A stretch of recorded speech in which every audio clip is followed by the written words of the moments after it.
high near 9. I think we matched that on Wednesday. The good news, there's a warm-up coming. We have to wait till this weekend, though. High should be above average by Sunday. Thank you, Chris. It's cloudy and 11 degrees at News Talk 830 WCCO. Yeah, the penny might be out of circulation, but you can still give your 2 cents right here. News Talk 830 WCCO. You're thinking about it. Jason's talking about it. There are no breaks on bold takes here. Buckle up. This is Drive Time with DeRush. Now, live from Minnesota's biggest microphone, here's Jason DeRush. Well, it turns out that straight up lying to everyone in Minnesota does have a consequence. Welcome to Drive Time with DeRush. Bovino out. That's the breaking news coming from CNN just within the last couple of minutes here. He is expected to leave Minnesota.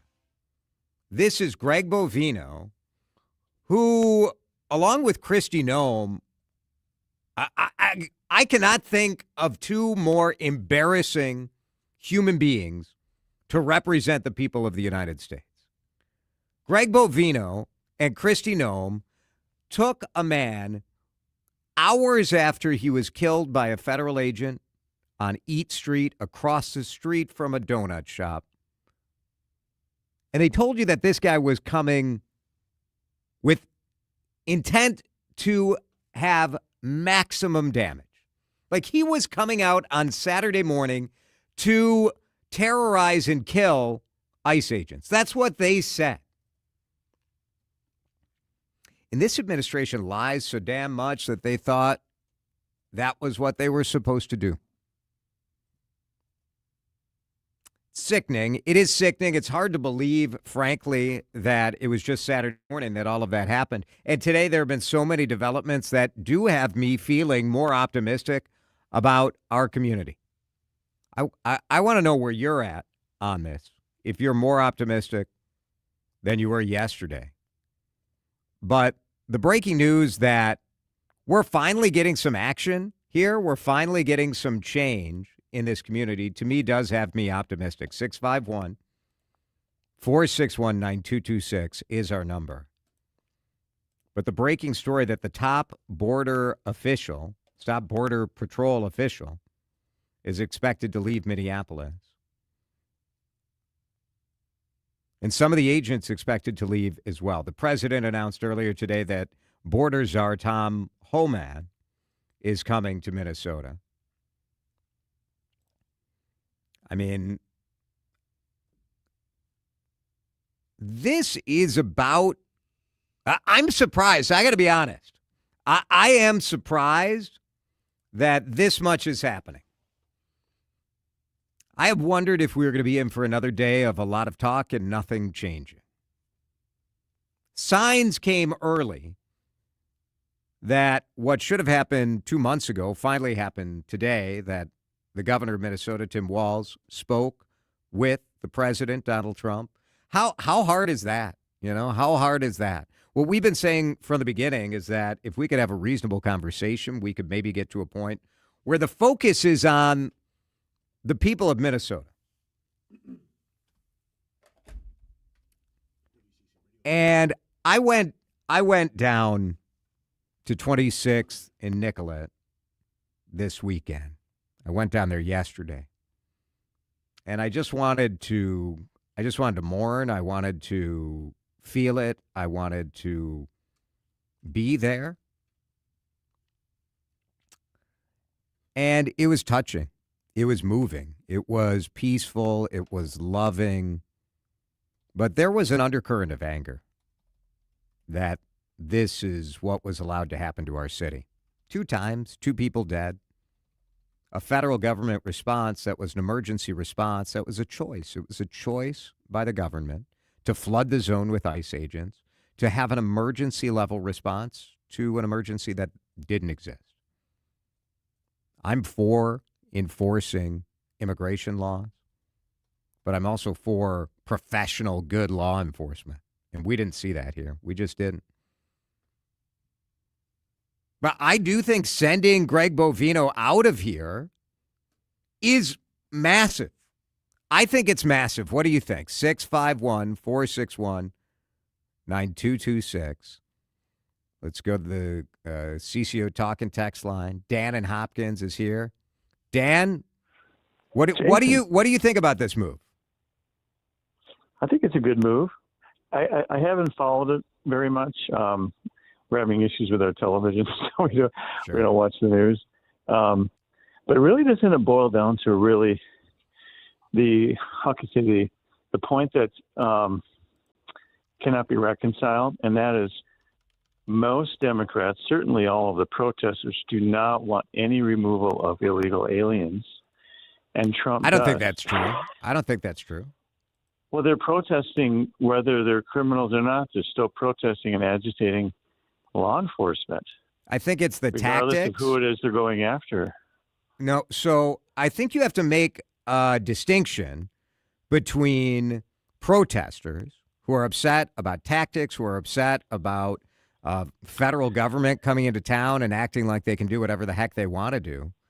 And then you have the observers and the agitators, right? And that is different. I think it's different. I mean, but aren't the agitators and protesters, regardless of the criminality of the individual are going after, agitating and raging the officers? I mean, I think what you're expecting, so you think the observers should, like, I mean, don't you think the obligation is on the federal government to establish a little trust here? Like what? Yeah, but I mean, but they straight up lied to us. They straight up lied to us on Saturday, saying that Alex Preddy was trying to inflict maximum damage. It was just a straight up lie. Yeah, that's really bad. Like to smear someone like that. It's horrible. You should never have done it. That was wrong. Inexcusable. Should be fired. Yeah. Yeah. Thanks, Dan. I appreciate it. I just got one. Can I just say one thing? Sure, go ahead. Shoot. Oh, yeah. See, the truth, part of the reason that a lot of this is happening, and you may not like this, but it is how we believe as MAGA and a lot of Republicans believe that there's massive amounts of election fraud.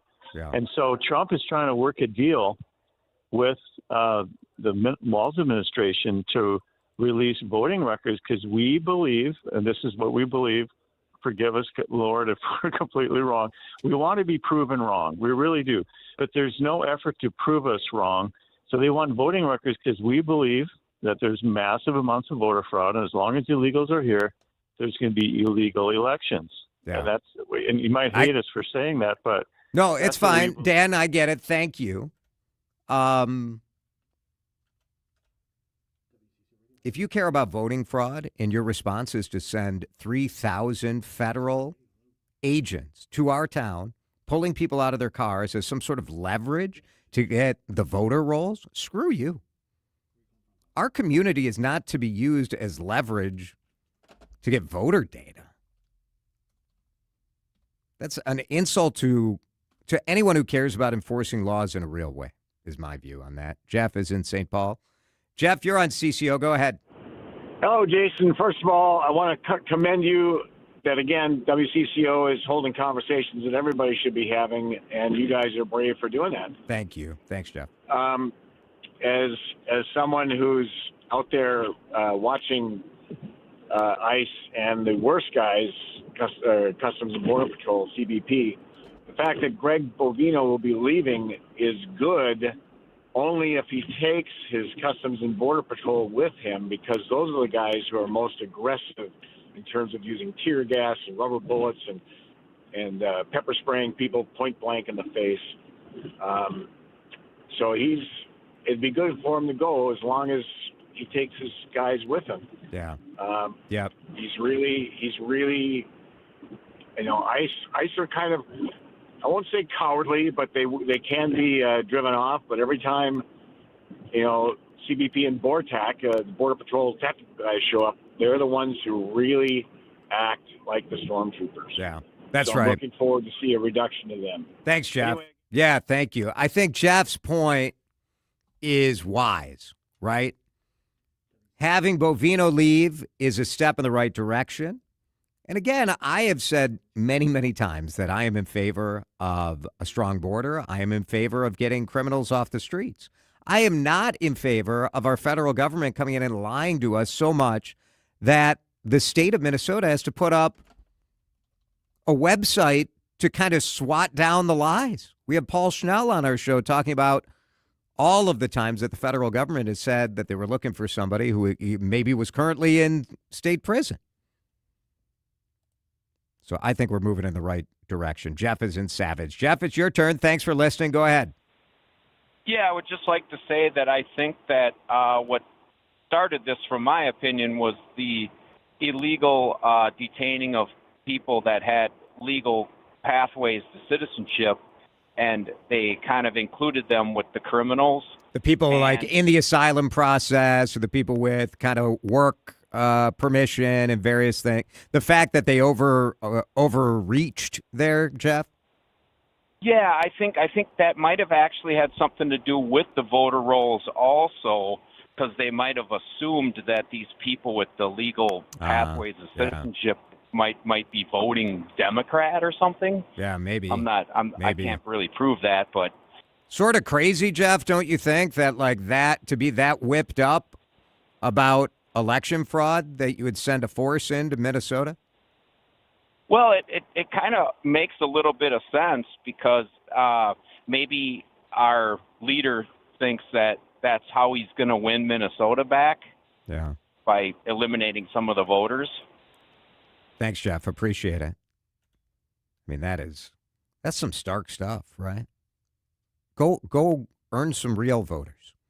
Go change some hearts and minds. Like, oof. 319, lots of calls, lots of texts. We'll continue talking. That's what we do here on CCO. You're listening to Drive Time with DeRush. Video streaming live on YouTube and always on your radio at News Talk 830 WCCO. Finding excuses to not do your taxes? Well, you can start today and file for free with TurboTax on Intuit Credit Karma. Just file on your own in the Credit Karma app by February 28th and you'll pay $0. Start filing for free today. Offer only for those who didn't file with TurboTax last year. I fixed my furnace, Holly. Just needed a zip tie, some gum, and duct tape, of course.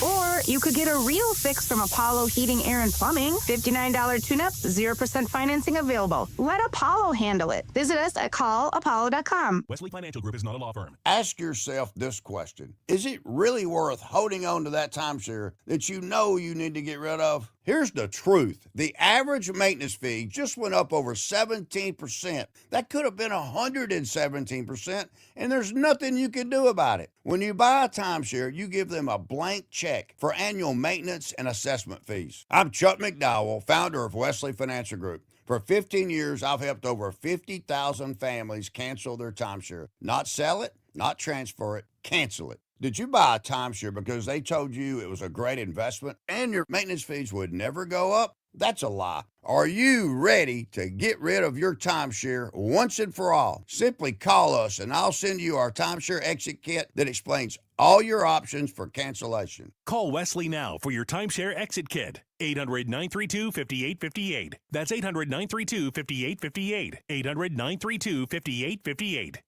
Oh, could this vintage store be any cuter? Right? And the best part? They accept Discover. Accept Discover? In a little place like this? I don't think so, Jennifer. Oh, yeah, huh? Discover's accepted where I like to shop. Come on, baby, get with the times. Right. So we shouldn't get the parachute pants? These are making a comeback. I think. Discover is accepted at 99% of places that take credit cards nationwide.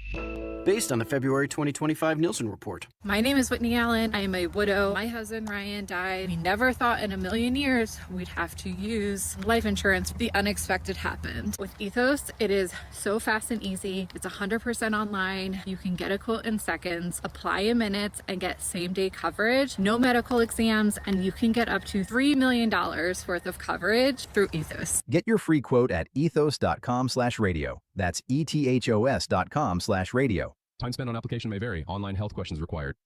Jason DeRush. Well, let me ask you about this guy. Does he have any credibility? No. On News Talk 830 WCCO.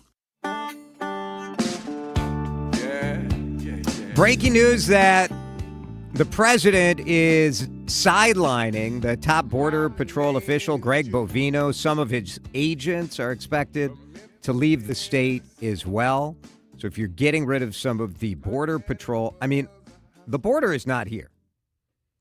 The border is not here in Minneapolis and St. Paul. We do border Canada, but I would think the Border Patrol could be doing some other things. There has been so much reporting over the weekend about the fact that the Trump administration made a choice. They faced two paths when it came to their surge of immigration enforcement. They could have gone the Tom Homan way, which was targeted after the most violent criminals and going to the areas with where they were likely to encounter the least amount of resistance. So going to red states that border Mexico and getting to work where they would be welcomed. The other option was the Greg Bovino, Kristi Noem approach, which was create a scene. Go into Minneapolis and teach them a lesson. And now two people are dead. The trust that local law enforcement has worked so hard building up over the years, I think is threatened by the fact that ICE and these agents had their spokesperson just a bald-faced liar, smearing the reputation of a man that they killed.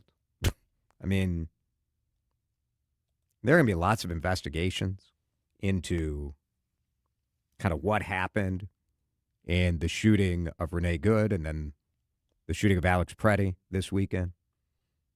And, you know, the line between legally justified and good and moral exists. Still, when you have your federal government straight up lying to you, I don't know. Get them out of here. Ben is in Minneapolis. Ben, thanks for listening. Go ahead. Of course. Thank you for taking my call. I sincerely appreciate it. Of course. I just wanted to bring up a really interesting point that I feel like sometimes gets omitted when this event and these other tragedies have been discussed. I feel like that and obviously when I say this, I am not labeling all of MAGA as this, but I believe that amongst them, there is a distinct group or a distinct number of them that are just pure statists, quite frankly. I think that they desire to see other people being hurt. I think that they want to see other people that look differently than them being injured or, you know, tragically deported from this country. And I think that we can see that representation in Kristi Noem and Greg Bovino because, as you said, they're clearly lying. They're clearly lying. If they had any integrity or any decency, they would admit the mistake of their agent. Well, I can't even call it, I guess you can call it a mistake, but you know what I mean.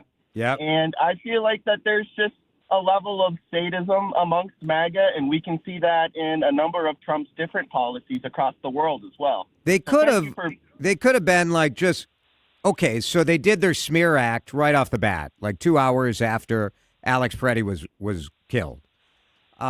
They had all day. They had all day yesterday to back off a bit, and they didn't. And they doubled down. And today, President Trump, it went so far that he got massacred for 2 days in news coverage, and that's what it took for him to pull Greg Bovino out. And we'll see if Kristi Noem survives this.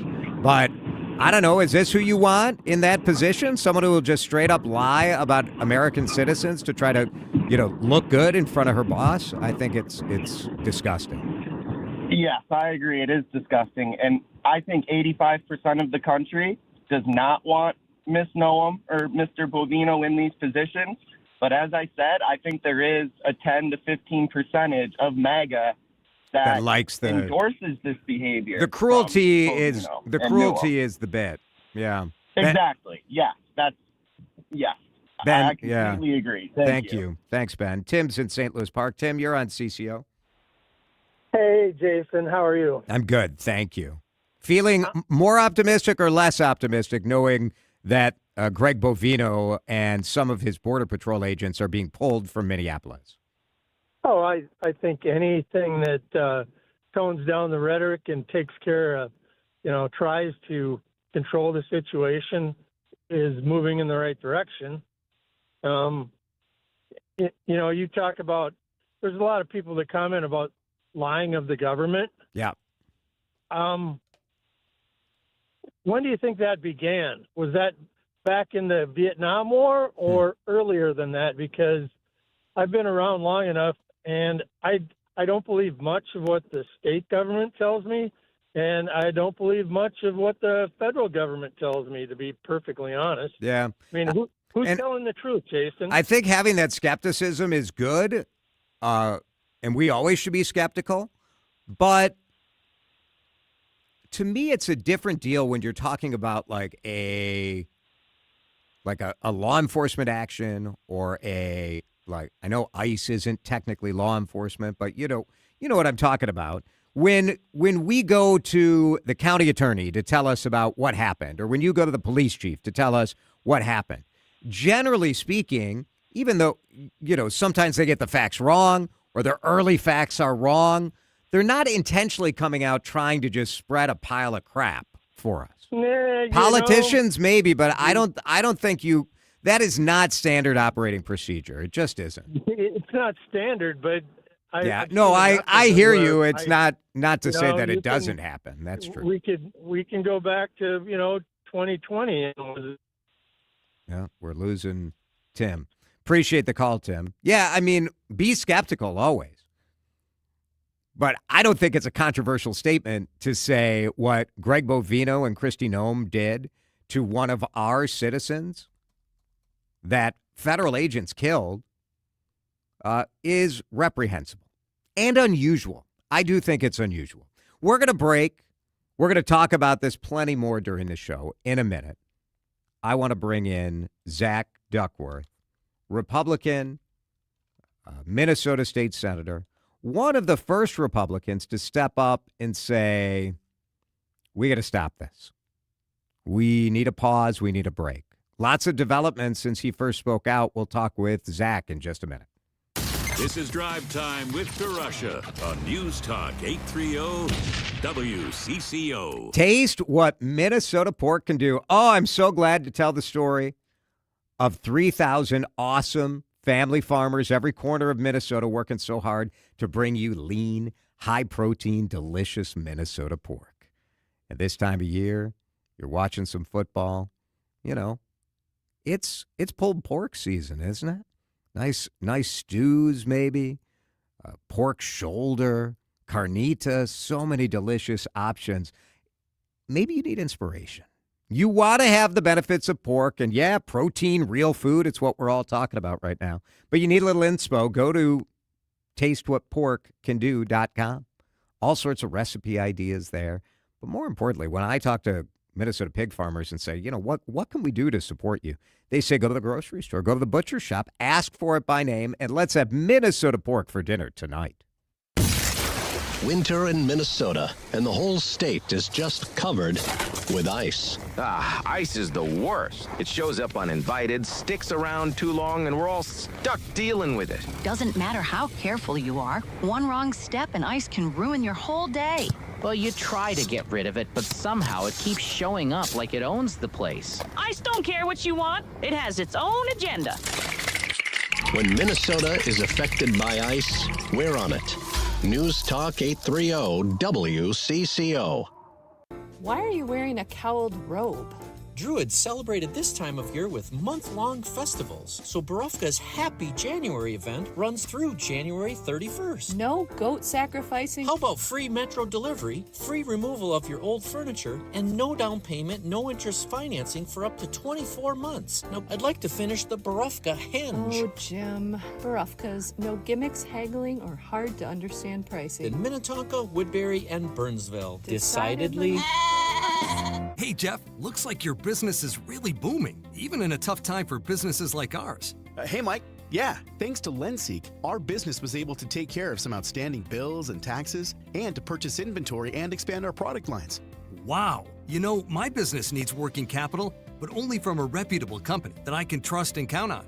How does LendSeek work? Fast and easy. Just apply at lendseek.com. Their AI lending platform gave my business access to over 100 funding programs with one simple application. And it costs nothing to apply. At lendseek.com, you can receive business funding with no collateral, no prepayment penalties, and no restrictions on how you use the funds. Whatever your funding needs are, seek no more. Our AI lending marketplace has you covered. If you've been in business at least 1 year with annual revenue of at least $250,000, you could get the funding your business needs in as little as 24 hours. There's no obligation, so apply today at lendseek.com. That's LENDSEEK.com.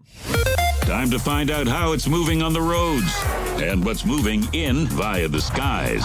This is traffic and weather together on CCO, starting with a check of the commute. Finding some slowing as you travel south 494, make your way toward Highway 7. It looks like we've got a stall in the area that's helping to keep you on the slow side there.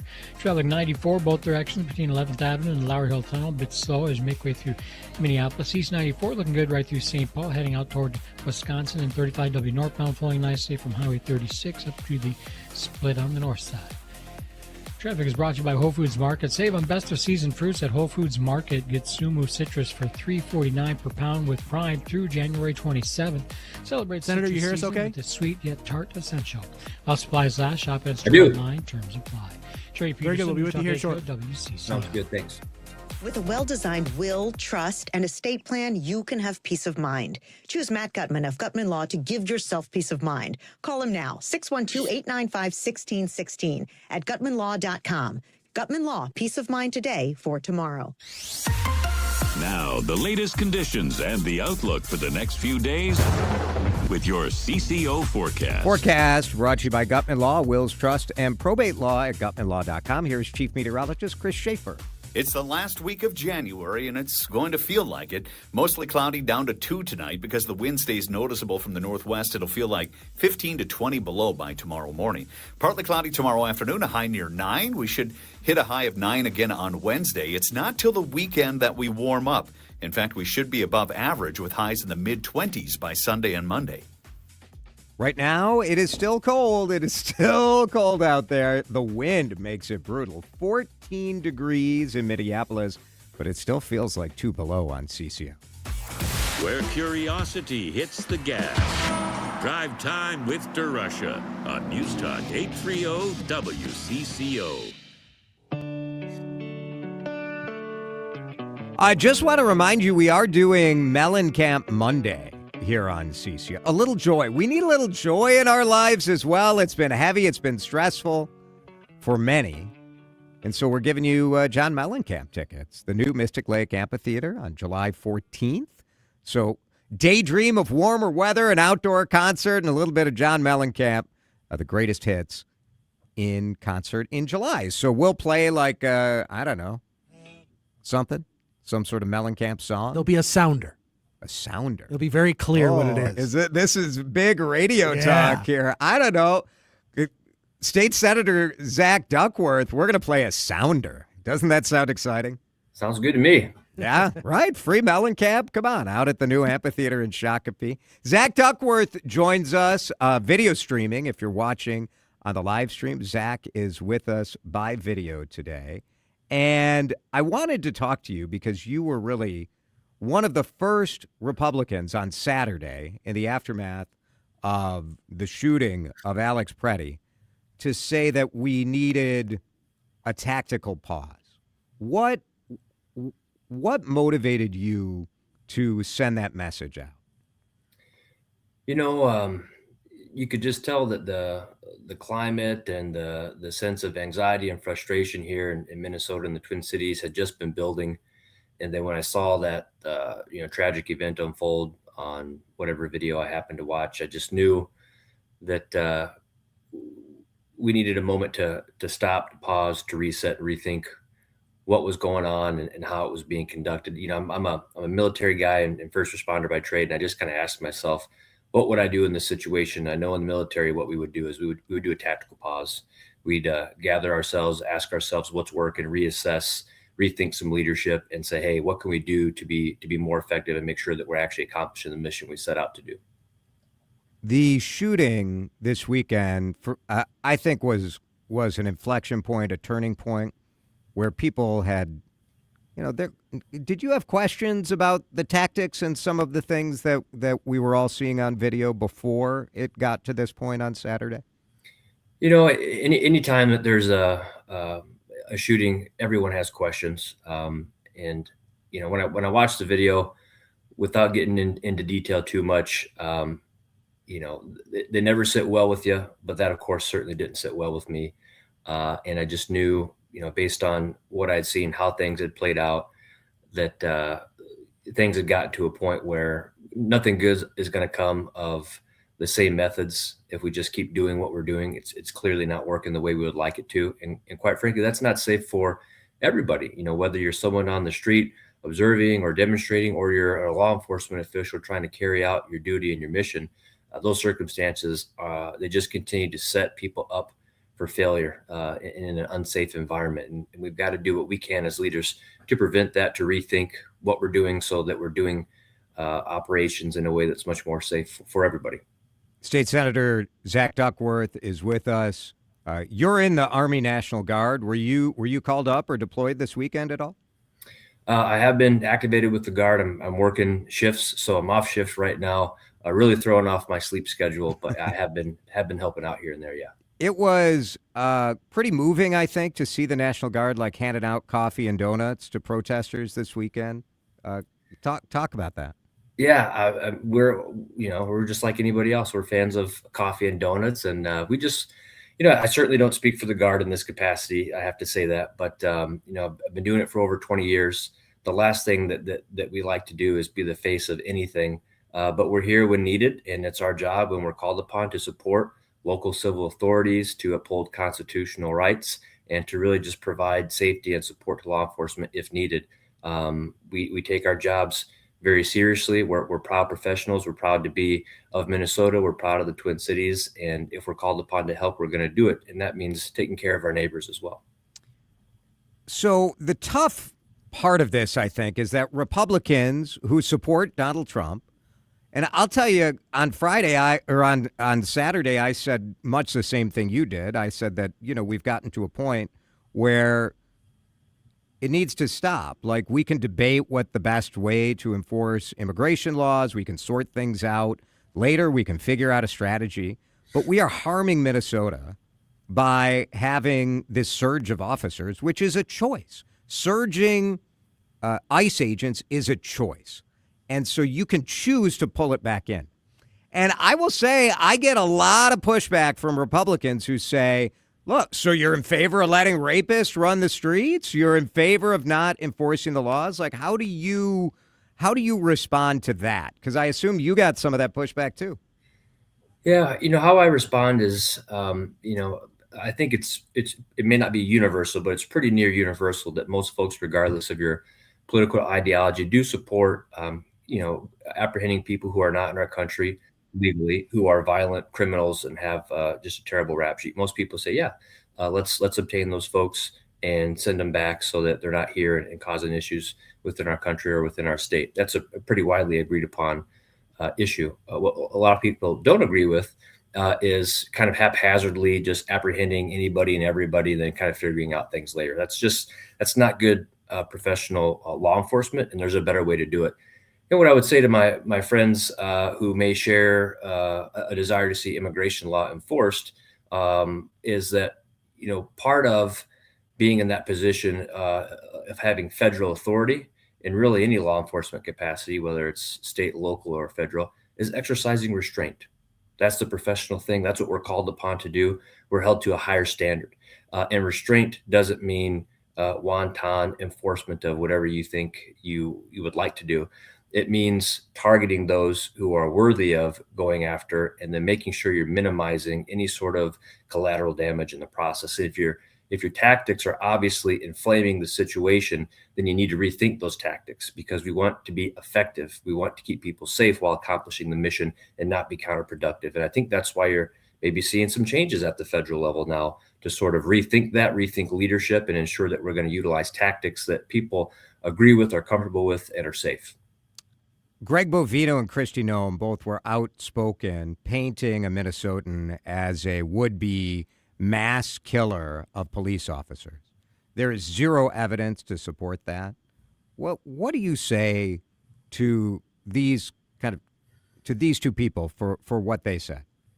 I'll be very frank with you. It's wrong. That's kind of one of the things that put me over the top. The immediate characterization of that gentleman as, some sort of a domestic terrorist, someone who was there to cause mass casualties or target law enforcement was obviously not the case, in my opinion. Wasn't true. There wasn't even a shred of evidence to suggest that.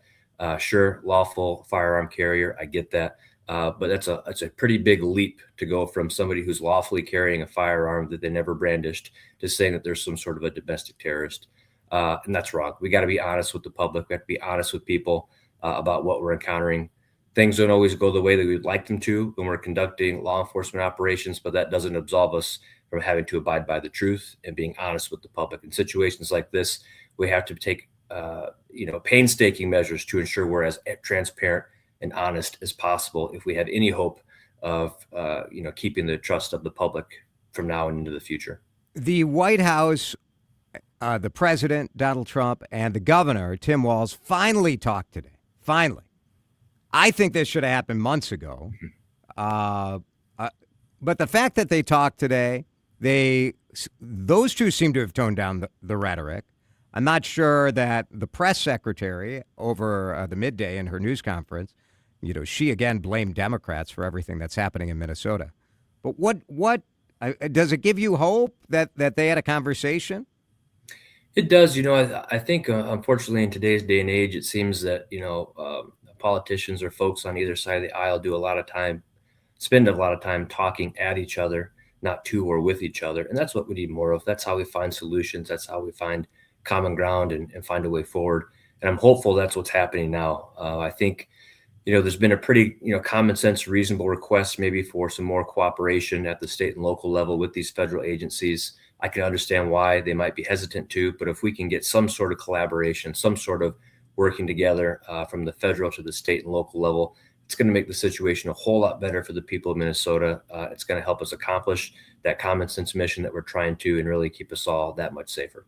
Should the state of Minnesota, as we talk with State Senator Zach Duckworth, a Republican from the South Metro, should the state hand over the voter rolls? That it seems to be, which I got to say, it seems awful distasteful after a couple of weeks of immigration enforcement to now say oh, well, we'll get out of there if you give us the voter rolls. But I guess, what do you say about that?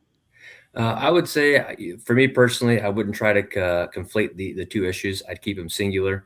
Let's focus on immigration law and enforcement. And then if the federal government has thoughts or questions or requests regarding elections and voting here in the state, let's discuss that matter in that lane as well. I think conflating the two confuses people, makes it seem that much more political, when in reality, we're trying to depoliticize the entire situation and kind of get back to a calm and to a peaceful scenario. Can we do some improvements regarding elections in the state? Sure. I'm sure we can make improvements in every state across the country regarding elections, but let's not conflate the two and over politicize the issue. Any indication to you that we are going to get a pause, or what's your gut tell you on this? My gut would tell me that I think we're seeing the pause right now. I think the president making some leadership changes, bringing somebody else in to head up operations who I think has a track record of being a little bit more mindful in how these things are carried out. I think I read that the Border Patrol gentleman is headed out of state tomorrow. I think we're going to see some changes to how things are conducted. I think you're going to see people purposely try to build more relationships with local law enforcement officials to, have a little bit more coordination and support while this is being conducted here in our state. And I think that'll go a long way to moving us in the right direction. Is it going to please everybody? Absolutely not. But will it take down the temperature and make things safer? Hopefully. Yeah. That's what I think is all of these issues are valid issues to be talked about. But you can't talk about it when every day you've got ICE agents, and some ICE agents I'm sure are doing, well, I know a lot of ICE agents are doing the sort of behind the scenes work of serving, warrants and I-9 requests at companies all over Minnesota. I'm sure you've heard from plenty of companies in your district that have had those visits. So lots of other stuff is happening. But the public stuff of stopping people on the street, grabbing people out of cars, asking people based on their skin color or their accent for, I mean, this isn't my America. Is it yours? I'll give you an example. Within my district, there was a woman who works as a lunch lady in one of our local schools who was apprehended, detained, and, left her 4 kids behind to sort of figure out, what they were going to do in the meantime. Thankfully, I think she'll be released back to her kids shortly. But she certainly wasn't somebody that I think should be a priority number one on the radar of folks to detain and apprehend, especially somebody who has been cooperating with immigration and trying to find a path to be here permanently in a lawful manner. And so if we can refocus on the people that should be the target of these operations, I think that will really calm the waters and instill some confidence in folks and help us return to a sense of normalcy. Well, the texters are cheering you on. They like the level-headed. Your guest sounds very reasonable. A huge thank you to Senator Duckworth. So can this dude run for governor? You're going to get me in trouble now. Well, Chris Madel dropped out today saying that he can't rectify running as a Republican in a party where the national leaders are so willing to use retribution, use immigration agents as retribution against Minnesota. How do you react to that? It can be tough sometimes depending upon the issue, especially when it's local. And I will say, I've noticed when government agencies and departments are issuing statements that also have pretty blatant political undertones or language in them, it just doesn't seem appropriate. It's not fitting. If your officials or politicians want to make those statements or use those words, that's one thing. But when you have kind of incendiary statements being made or having be the official statement of a certain department or agency, it just doesn't set the right tone and doesn't feel right as a citizen when you say, well, wait a minute, that department, that agency is supposed to be on the side of all Americans, of all citizens, looking out for the best interests of all of us. That seems highly political. Let's leave that to those in elected office if they choose to be that political, and keep our agencies and departments neutral. Yeah. I like the boring news releases that bureaucrats used to send out. That's a little better. Zach Duckworth, really appreciate the time. Thanks for spending it with us today. Thank you, sir. Stay warm. Oh, we'll do our best, right? 3:50, back in a minute on Drive Time. This is Drive Time with DeRush on News Talk 830 WCCO. It is so cold. Can you imagine having an open house right now? Heck no. It's Jason here with an option for you, and that option is Chris Lindahl. Chris Lindahl. I've known him forever. Arms out. Minnesota guy. Great dude. Guaranteed cash offer, man. It is the way to go. More and more people are getting those giant red checks from Chris Lindahl. It's because they don't want the stress. They don't want the pressure. They don't want open houses in the cold. They don't want buyers who are in, and then flake out at the end. You don't have to deal with any of that. Chris Lindahl will take all of the pressure, and you get the money fast.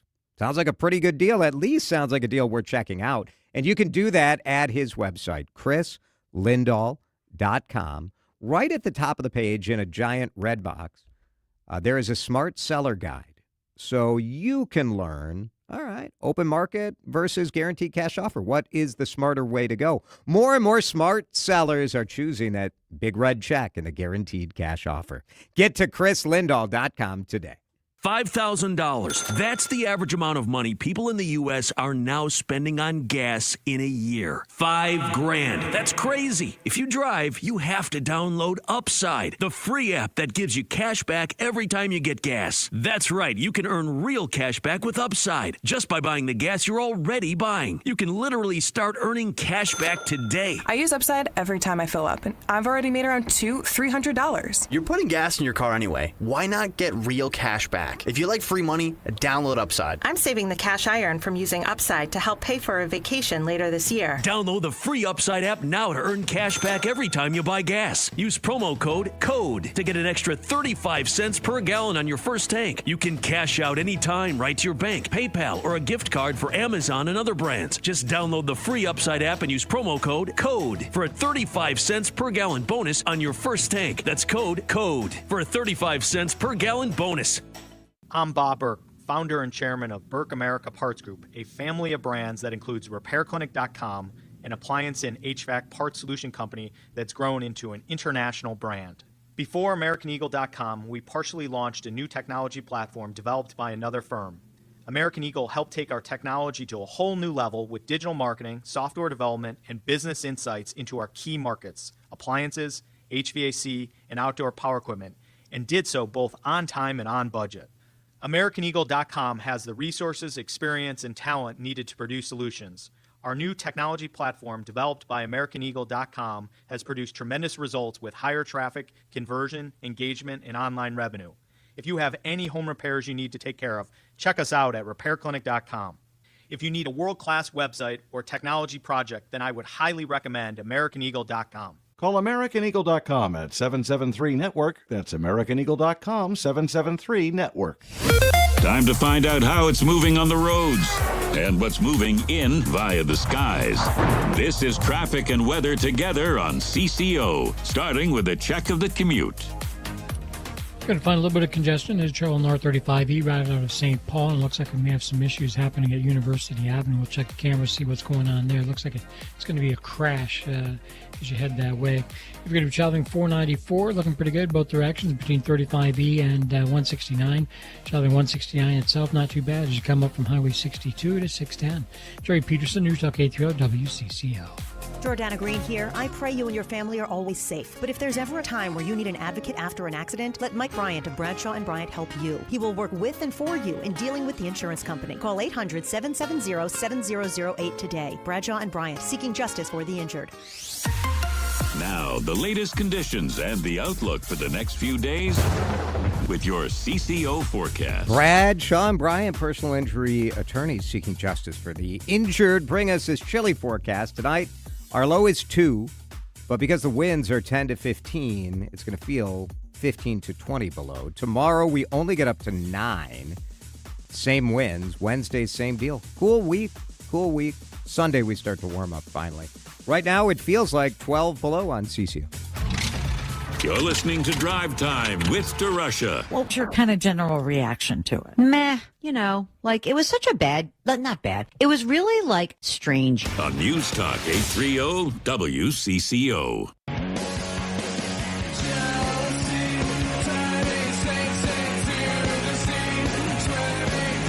Keep listening for Mellencamp tickets. A lot of people liked the Zach Duckworth conversation. I think some of it had to do with his demeanor, right? In a time where everybody seems to be trying to be the loudest voice of the room, he has this calmness to him. Almost like an adult. Yeah. How about that? Who would thought you could actually be a state leader or a national leader and be a grown-up? It's possible. Wow. Yeah. There's a weird feeling around this town this weekend. And I know some of you, like, I don't know, the funny thing when you have an international news story based in your town is that some of you listening to this have been feeling like you're in the middle of a I hate to say war zone because that's such an overused cliche, but when you have like federal agents kind of just rolling down the street, masked faces, unmarked cars, and our town is sort of small, certainly when you think 3,000 agents and a city that has a police force of 600, it feels like a lot. And I went down to the memorial site on Sunday, and my wife went with me because she's very tolerant. But I like to physically connect and be in the place. And, if you live in Brainerd, your life may be impacted by this because you care about the state and you care about people. But it's just different. It struck me on Saturday night. Saturday was my birthday, and we went out, and we were trying to support local restaurants who have been just taking it on the chin.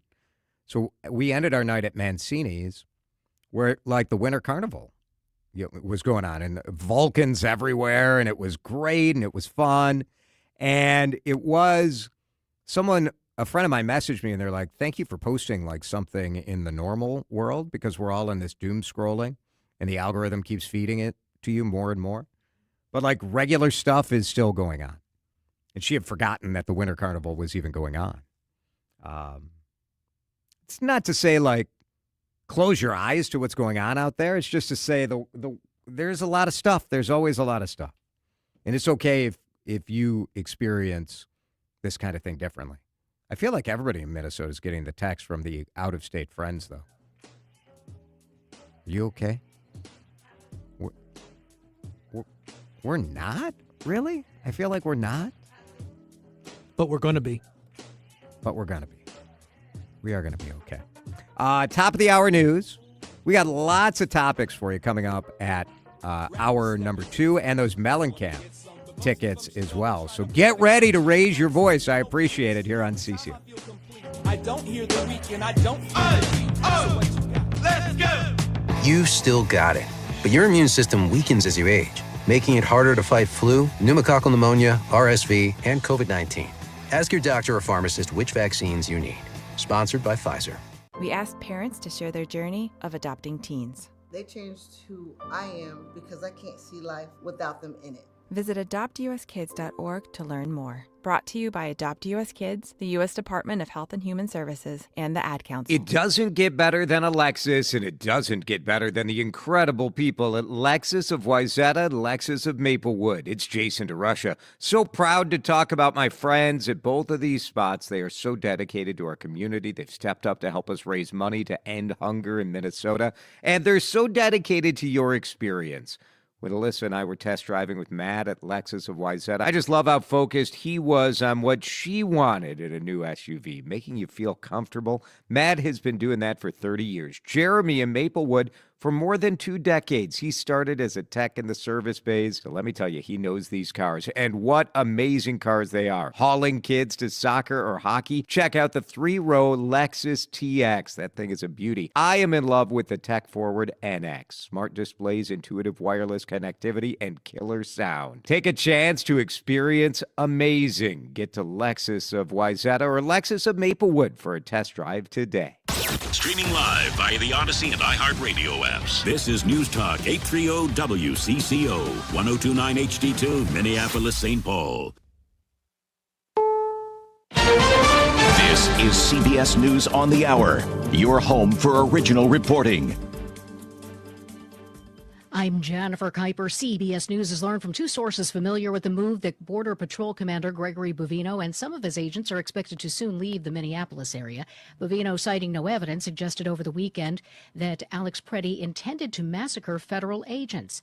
CBS's Stacey Lynn also reports. On his podcast, Senator Ted Cruz criticized local leaders, but he also warned the administration. Escalating the rhetoric doesn't help. He said they should take a more measured tone. The politicians who are pouring gasoline onto this fire, they need to stop. Meanwhile, Senator Rand Paul is urging ICE and other Homeland Security officials to testify before Congress, pressing for transparency on the aggressive tactics and use of force in the state. Stacey Lynn, CBS News, Washington. Usually warm Mississippi was covered in ice as the weekend storm blew through. Kelly Robinson is a sophomore at Ole Miss, where this week's classes have been canceled. It's been really interesting not having any internet, power, technology. KRLD's Russell Scott is in Dallas, Texas. The ice and snow has schools and many businesses closed. Still, many are out braving the brutal cold weather. It's cold. It's freezing.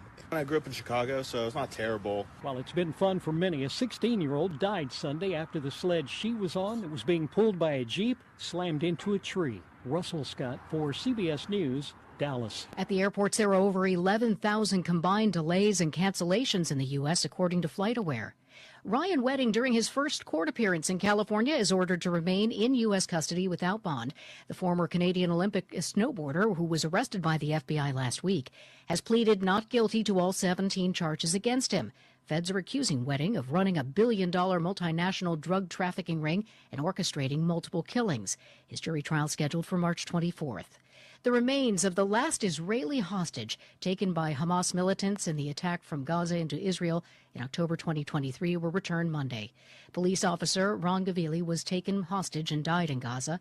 Israeli Prime Minister Benjamin Netanyahu saying today, with President Trump's help, we got them out. With our brave soldiers who went into Gaza, stuck a knife to Hamas. Health officials say major data gaps in CDC measles surveillance are hampering the response to the largest U.S. outbreak in more than 30 years. Researchers warn many cases may be going uncounted, with blind spots in tracking vulnerable populations. Dr. Celine Gounder explains why it matters. The researchers call for something simple: transparency. If data collection pauses, say so, explain why, and say when it will resume. This is CB. I'm Major Garrett. Follow and listen to The Takeout on the free Odyssey app or wherever you get your podcasts.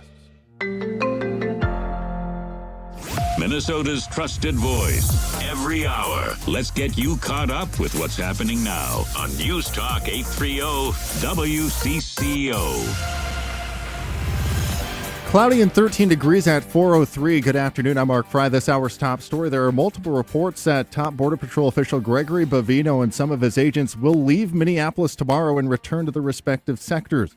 It all comes after President Trump announced White House border czar Tom Homan would arrive in Minneapolis sometime today and manage ICE operations in the city. Bovino, who became the face of Trump's immigration enforcement operation in Minnesota, has been criticized after this weekend's shooting by federal agents that left Alex Preddy dead in Minneapolis. Bovino claimed that Preddy intended to massacre federal agents. Minnesota Attorney General Keith Ellison says there's no timeline for when a federal judge will rule on an attempt to end Operation Metro Surge in the state. Minnesota, along with cities of Minneapolis and St. Paul, are seeking the temporary restraining order against Homeland Security Secretary Kristi Noem and other Trump administration officials. Ellison says a letter over the weekend from U.S. Attorney General Pam Bondi showed what the immigration surge is all about. This is not about fraud, and it's not even about immigration, and it's certainly not about law enforcement. It's about handing over documents of the state of Minnesota, private information, including voting information, to the federal government. That's what this is about, and that's why we're fighting it. A DOJ attorney today argued the operation's goal was to enforce federal law.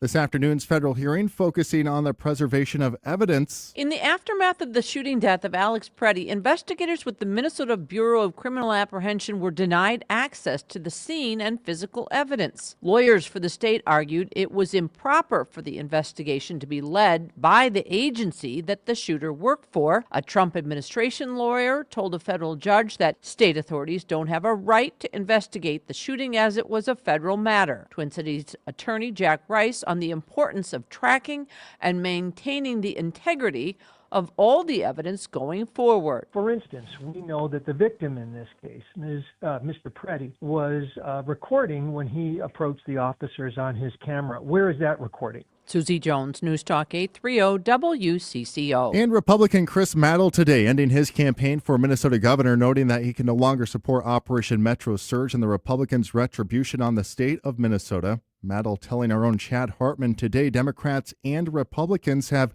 weaponized the criminal process. This is not the America that any of us signed up for. But these fringes are taking over both sides right now. And my God, it has to stop. If we are to stay together as a country, it has to stop. Madel says increased ICE activity in Minnesota has expanded far beyond its stated focus on true public safety threats, and it's now threatening legal U.S. citizens. 4:06, traffic and weather next. Time to find out how it's moving on the roads and what's moving in via the skies. This is traffic and weather together on CCO, starting with a check of the commute. Crash working for West 94 just past Highway 280. Activity off to the right side. Minor slowdowns past the scene. Accident's been cleared. 35E and Pennsylvania Avenue had stuff working in both directions with the cameras. Checking those now. Everything's cleared out of the way in either direction. If you're traveling south 35W, some slowing there. 106th Street heading down to Highway 13. Jerry Peterson, News Talk 830 WCCO.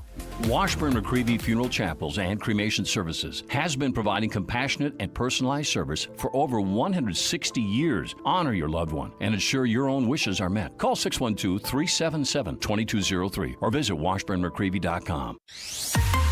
Now, the latest conditions and the outlook for the next few days with your CCO forecast. And the weather is brought to you by Washburn-McCreevy. Here's Chris Schaefer. It won't be bitter cold, but it certainly stays cold. Mostly cloudy tonight, falling back to 2 with that northwest wind 10 to 15. It's going to feel more like 15 to 20 below by tomorrow morning. Partly cloudy tomorrow afternoon, a high near 9. I think we matched that on Wednesday. The good news, there's a warm-up coming. We have to wait till this weekend, though. High should be above average by Sunday. Cloudy and 13 degrees at News Talk 830 WCCO. Our voice, your ears. It just so happens to work the other way, too. News Talk 830 WCCO. Good questions. Topics you'll probably talk about at dinner.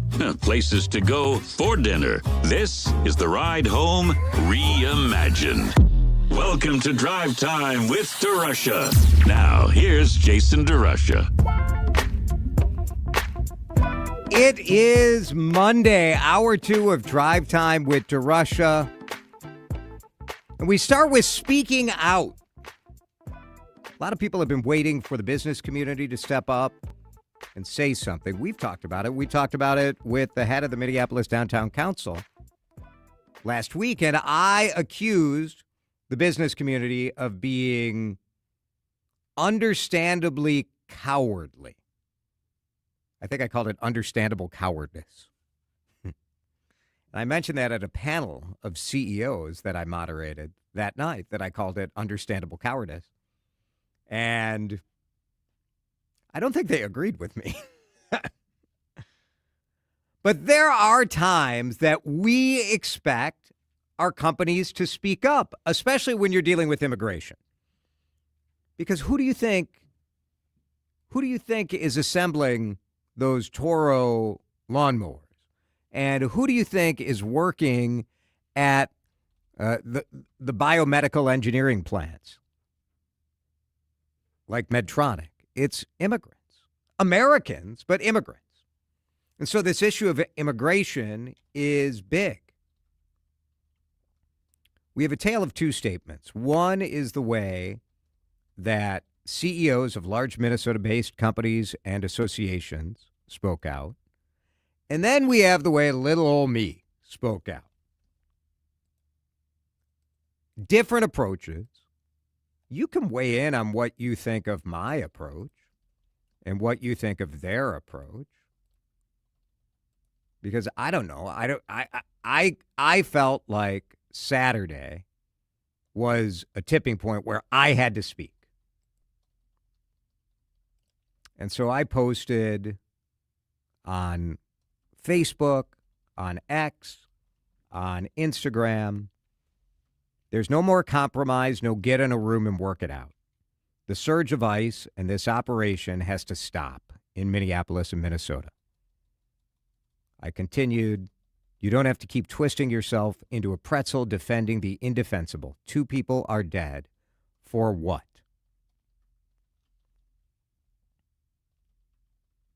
And by saying there's no more compromise, I wasn't in no get in a room and work it out. What I was saying is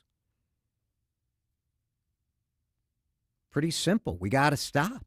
We got to stop. I'm not saying that ICE shouldn't operate in Minnesota. ICE has always been in Minnesota. They should do their good investigative work.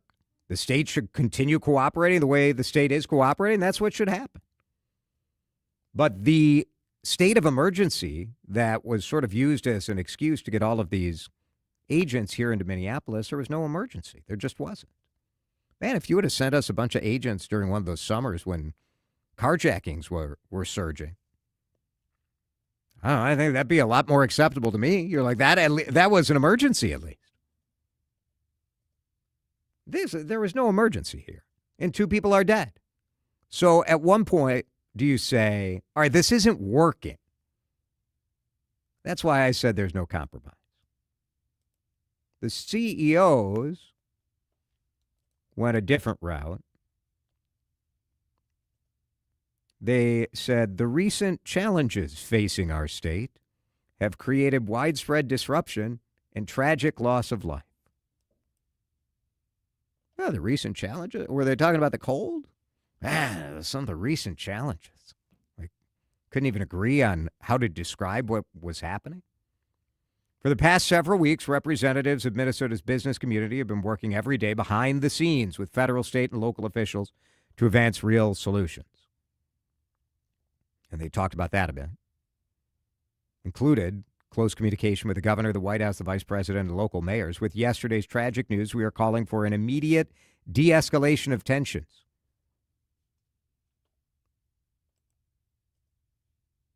I got to say, my first reaction is understandable cowardice. 651-461-9226.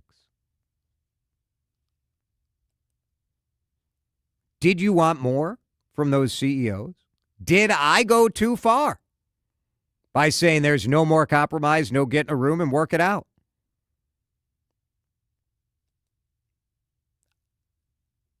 I think the time for the cautious statement had passed. By Saturday, to me, it had passed.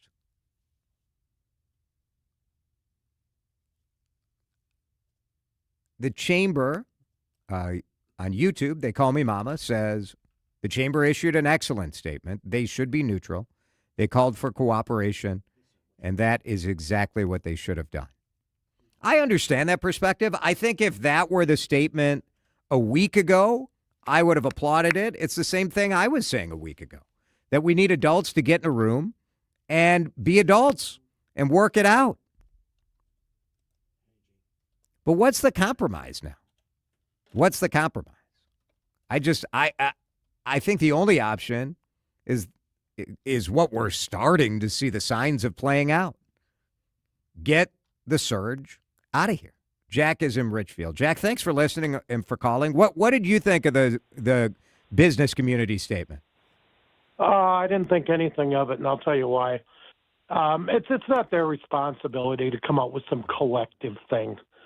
You know, here's your problem. Isn't that just cover? They do it so none of them individually has to say anything.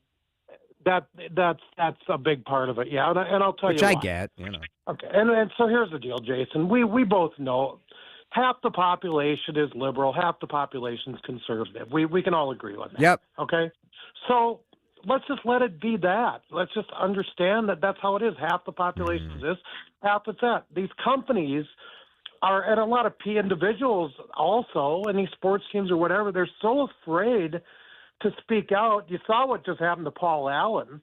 Yeah. I mean, Paul Allen got roasted, but you know what? It wasn't even about that. He just made the simple comment that some protesters are paid, which isn't even in dispute. But that's not the issue. People were online outing him, saying he just outed him. He's a MAGA. We knew he was a MAGA. We knew it all along. K-fans known it all along. Well, sure they have. Everybody knows where everybody stands. That's not an issue. So why should these CEOs and these companies risk getting a bunch of people screaming at them online going, I knew you were a liberal. I knew it all along. I knew you were a MAGA. I knew it all along. I told my relatives at Thanksgiving that so-and-so CEO and company is a MAGA. They all want to out everybody. Yeah. That's the thing. Years ago, it's a fair... they outed people for certain things. Now they want to out them for their political preference. Yeah. It's just nonsense. Get over it. I think it's a fair point that you make, but here's my pushback to you. There is a way to discuss the fact that this ICE surge in Minnesota is demonstrably bad for business. It is keeping people in their house. It has people afraid. It has the nation looking at us as like a city of chaos and a state of chaos. And if you're trying to interview someone for a job, you think that person wants to relocate here and come and work here with this in the news every single day? So I think you can talk about it from an economic standpoint without and acknowledge that what is happening is bad for Minnesota. I think that's all I was looking for. I wasn't looking for like a value judgment on what we should do to reform immigration or any of that. I just think a little bit of reality of saying like, man, this is terrible for our state. We got to stop it. We got to stop it.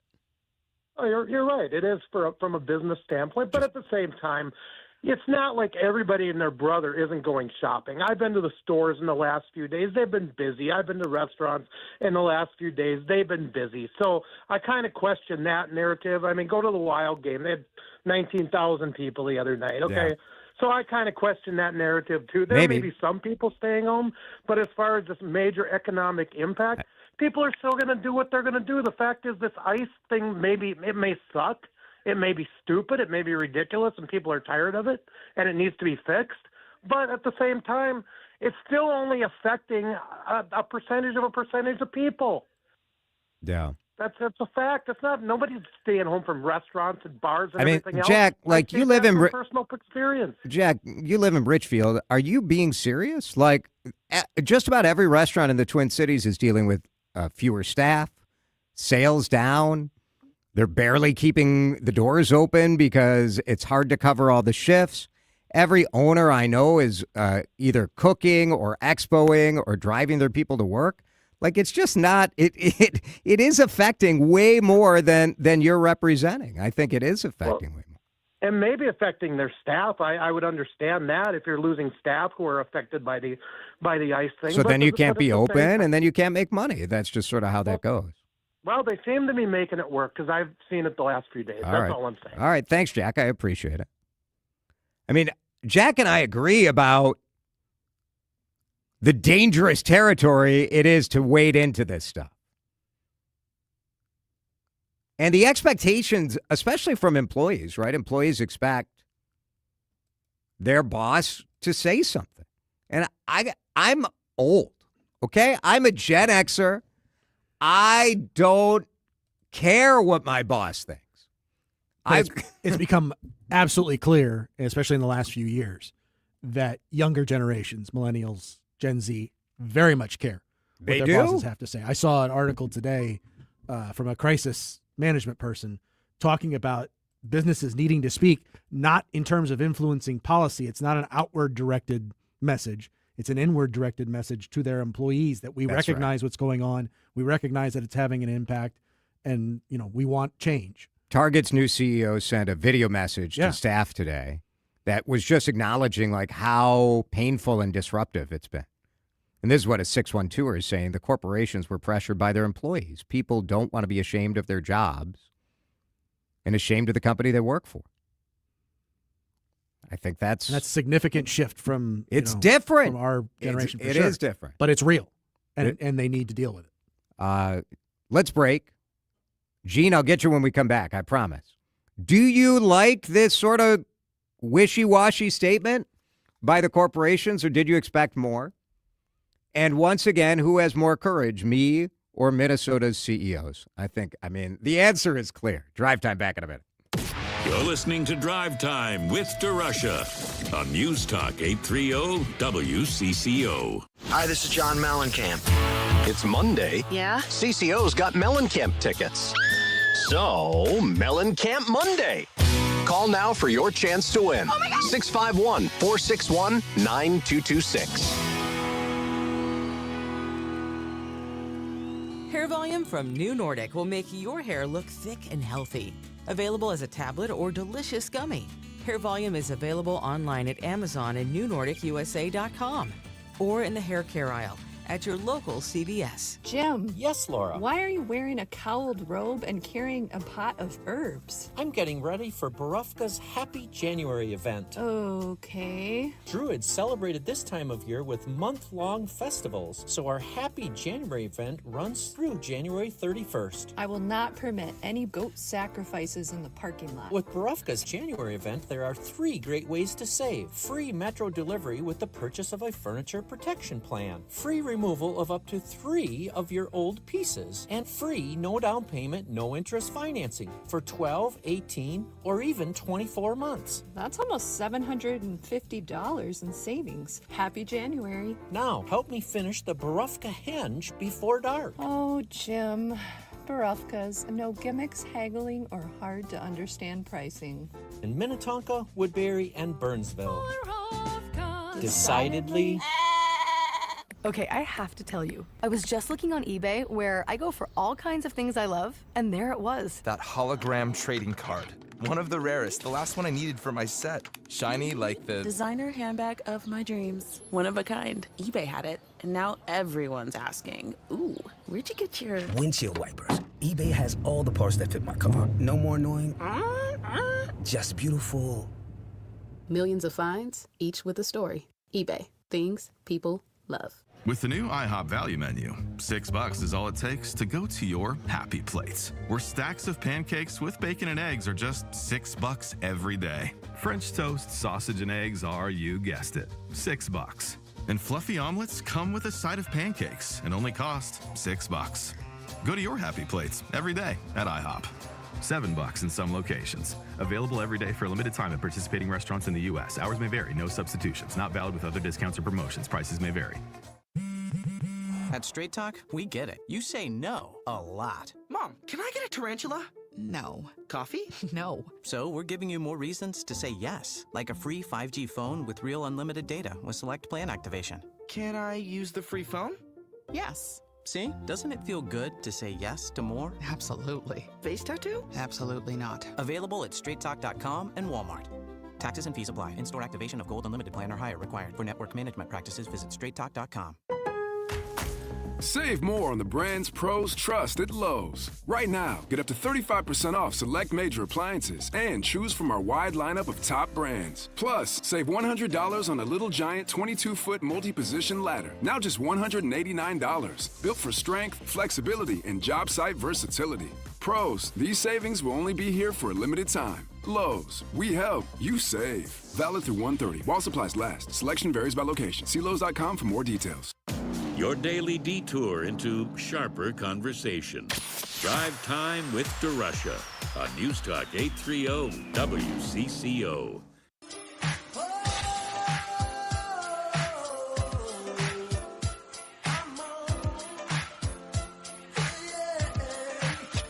All right, we're talking about the expectations that we have of our business leaders, of our corporate leaders. We got an open letter, and like all the sports teams were on it, 3M, Cargill, Best Buy. I can understand how hard it was to get all of the comms departments and all of the legal departments and all of the board of directors. I mean, that's a lot. So, like, you understand why this statement does not even use the word immigration. So I go back and forth. Was this, I mean, I think objectively it is cowardice. Is it understandable cowardice, which was sort of how I characterized our business community response. Gene's in Maplewood. Gene, thanks for hanging on. Go ahead. Well, you know, I'm your registered Democrat here, but that's good. Everybody, you should always disclose at the start of the call. Okay, I think so. Anyway, I think it's cowardice. I think they should have come out and said something that they're about backing the state, backing us, and they're not. Now, I have Health Partners, which is there, and I have Thrivent, which is there, and yes, those are the two that I have right now of those. But, you know, and I'm disappointed. I'm disappointed in Target. And I know how a lot of my friends are avoiding Target. Well, I happen to like Target because I don't care for Sam's Club or Walmart. So anyway, right. But, you know, I'm sorry that I'm sorry. I'm not sorry. This is ridiculous. When I saw this, I thought, what the heck is going on? And I'm sorry. I'm just a little bit about last time. I was on the hold last time and I didn't get a chance to talk. But that guy who was talking about that all the Democrats want the illegals to stay. No, we don't. We want people who are illegal not to be here, but we want them to, and the people who are criminals, we want them to get caught and everything. My goodness sakes, we don't want them here. So that's my response to that. And Steve Simon is the Secretary of State. He has the best record of voter you know, a very low voter problems in the state. We're really good in that. So, well, that's because he's covering up all the scams and the lies, Gene. Oh, no, he's not. And I know you're just joking. It is what people say. I think there's such like this wishful thinking that maybe there's some excuse. They bring it up every year. They bring it up every voting time. But I love your show. I love CCO, and I love listening to you. So you take care now. Thanks, Gene. We love you, too. There goes Gene. So here's what Target's incoming CEO told employees today. Because he gets sort of, does he get a fresh shot? I don't know. I don't know where like Target shoppers are with this guy. I think for employees, you're like, well, let's see what the new guy does. See what the new guy has to say. And the incoming CEO told employees that the violence and loss of life in our community is incredibly painful. I know it's weighing heavily on many of you across the country as it is with me. What's happening affects us not just as a company, but as people, as neighbors, friends, and family members within Target. I think that's to me, that's pretty good. Again, like, I don't need my CEO to tell me how I should think, but I do like an acknowledgement that, like, you get it, that you get that this is heavy stuff, that this is impacting people's families, their friends, their communities, their economies, their schools, their kids, everything. So some acknowledgement, I think it goes a long way. I think it's pretty good. We are watching breaking news that the Trump administration is making some changes in Minnesota after a weekend where really the criticism of Greg Bovino, who's the head of the Border Patrol, and Kristi Noem has taken over the national conversation about this, because these two guys, Noem and Bovino, came forward and absolutely threw the victim, Alex Preddy, under the bus. They smeared this guy, saying, basically, they said that he was, like, intent on being a mass murderer.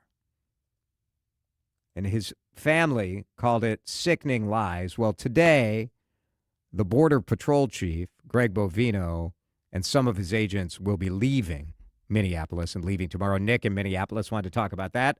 Nick, thanks for listening. Go ahead. Hi, thanks for having me today. Sure. I wanted to ask you a question in relation to Bovino leaving Minneapolis. Yep. Unfortunately, we've seen two people get murdered in one shot by ICE agents in our city. And my question to you and to the fans are, what does this mean for our country in terms of person-to-person safety, political activism, even the Constitution? I'm just confused on how it took two people being murdered in our city. And I guess what I'm trying to ask is, what could have been done in the 4 years we were away from Trump to prevent something like this, just on our state and local level? And Yeah. Thank you for your time. Thanks, Nick. Appreciate it. I wonder if he had ideas. But I do think, you know, my immediate concern has been focusing on how do we get to a position of safety in our town? How do we improve things now? But Nick's question, I think, is very interesting, because this surge of troops from the federal government was entirely predictable, right? Like, this was threatened. This was not a surprise. And we've had the same political leaders in the state for 8 years. And did they fail in not game planning better? Did they fail in not having we have talked about sort of the negative side effect of the Tim Walz I Hate Donald Trump roadshow and the national profile that he chose to take. Now, it's sort of crappy to blame the governor for choosing to respond to a bully, but we've seen other political, because the reason I say it's sort of lame to blame the governor for that is that it is Donald Trump making the decisions. So, yeah, and this isn't a schoolyard. This is the president of the United States, who has extraordinary power and authority, and it has to be handled slightly differently than that philosophical. I think so. Idea. Also, and I think his question also speaks to a frustration that I know I'm feeling, and I'm sure other people are as well, which is, okay, good that there's movement in what would appear to be the right direction. Why didn't this phone call between the governor and the president happen 3 weeks ago? Why is it taken until now for this to happen? You know, and even the caller said, why does it take two people getting murdered before we finally find a way to get two people on the phone together and figure out, some common ground and how we can move forward here? I think you asked the question in the first hour, are you feeling more optimistic? I think it's fair to feel more optimistic right now. I think it's equally fair at the same time to feel very, very frustrated that it took all of this to get to this point. Yeah. It's interesting to think about. I'm gonna think about it through the break. Your feedback is welcome. 651-461-9226. It's up to you. We'll keep talking about this if you want to. Otherwise, we can talk about other stuff. So you guys get to decide. If you want to call in and talk about it, and you want to text in and talk about it, we'll keep talking. The breaking news that Bovino out, thank goodness. That some of the Border Patrol troops are out, thank goodness. And let's hope this is the first step towards a stand down in something that has ravaged our community for too long. Back after this on CCO. You're listening to Drive Time with DeRush. Video streaming live on YouTube and always on your radio at News Talk 830 WCCO. Maybe you are thinking about Valentine's Day. It's coming up. It's Jason here with a suggestion for you. How about a visit to J.H. & Sons at the Galleria in Edina? It's Jason for my friends at J.H. & Sons. These guys have totally transformed. Oh, I forgot. Where's my jacket? I was wearing a No, you do not have to go get it, Dan. I was wearing a J.H. & Sons jacket into work today. Wore it on, if you're going to be on CNN International with Issa Soares, which I was earlier today. You can see that video on Facebook. What are you laughing at? That's quality cross-promotion. Just smooth. But don't you want to see the J.H. & Sons suit coat that I wore? I mean, I was going to go get it, and you told me not to. I mean, you can just go to Facebook and look at my video. The people over there are awesome. You're going to experience a level of service that, honestly, it's going to spoil you a little bit for other stores because Bryce and Kevin and the whole crew there, they know service. It's just good people, and terrific prices. Right now, they're clearing out their fall and winter clothing, so go check it out. You can join up on their email list, too, jhandsons.com, but go to the Galleria, go to Edina, and go see J.H. & Sons. You probably came for the breaking news. The severe weather and winter storm reports, or maybe for Twins baseball. Can we convince you to stay for the conversations? By the way, are you doing dry January? With what's going on right now, are you kidding me? I might start drinking again. Listen longer. International affairs under Donald Trump is about one thing: money. And hear the difference. No matter if you support stepped-up immigration efforts, I would assume there would be people within the Republican Party that don't condone what's happening right now. News Talk 830 WCCO. Jordana here. Resolution or not, if you haven't made a plan yet, I'm talking about a life plan, an estate plan, a plan for, your stuff.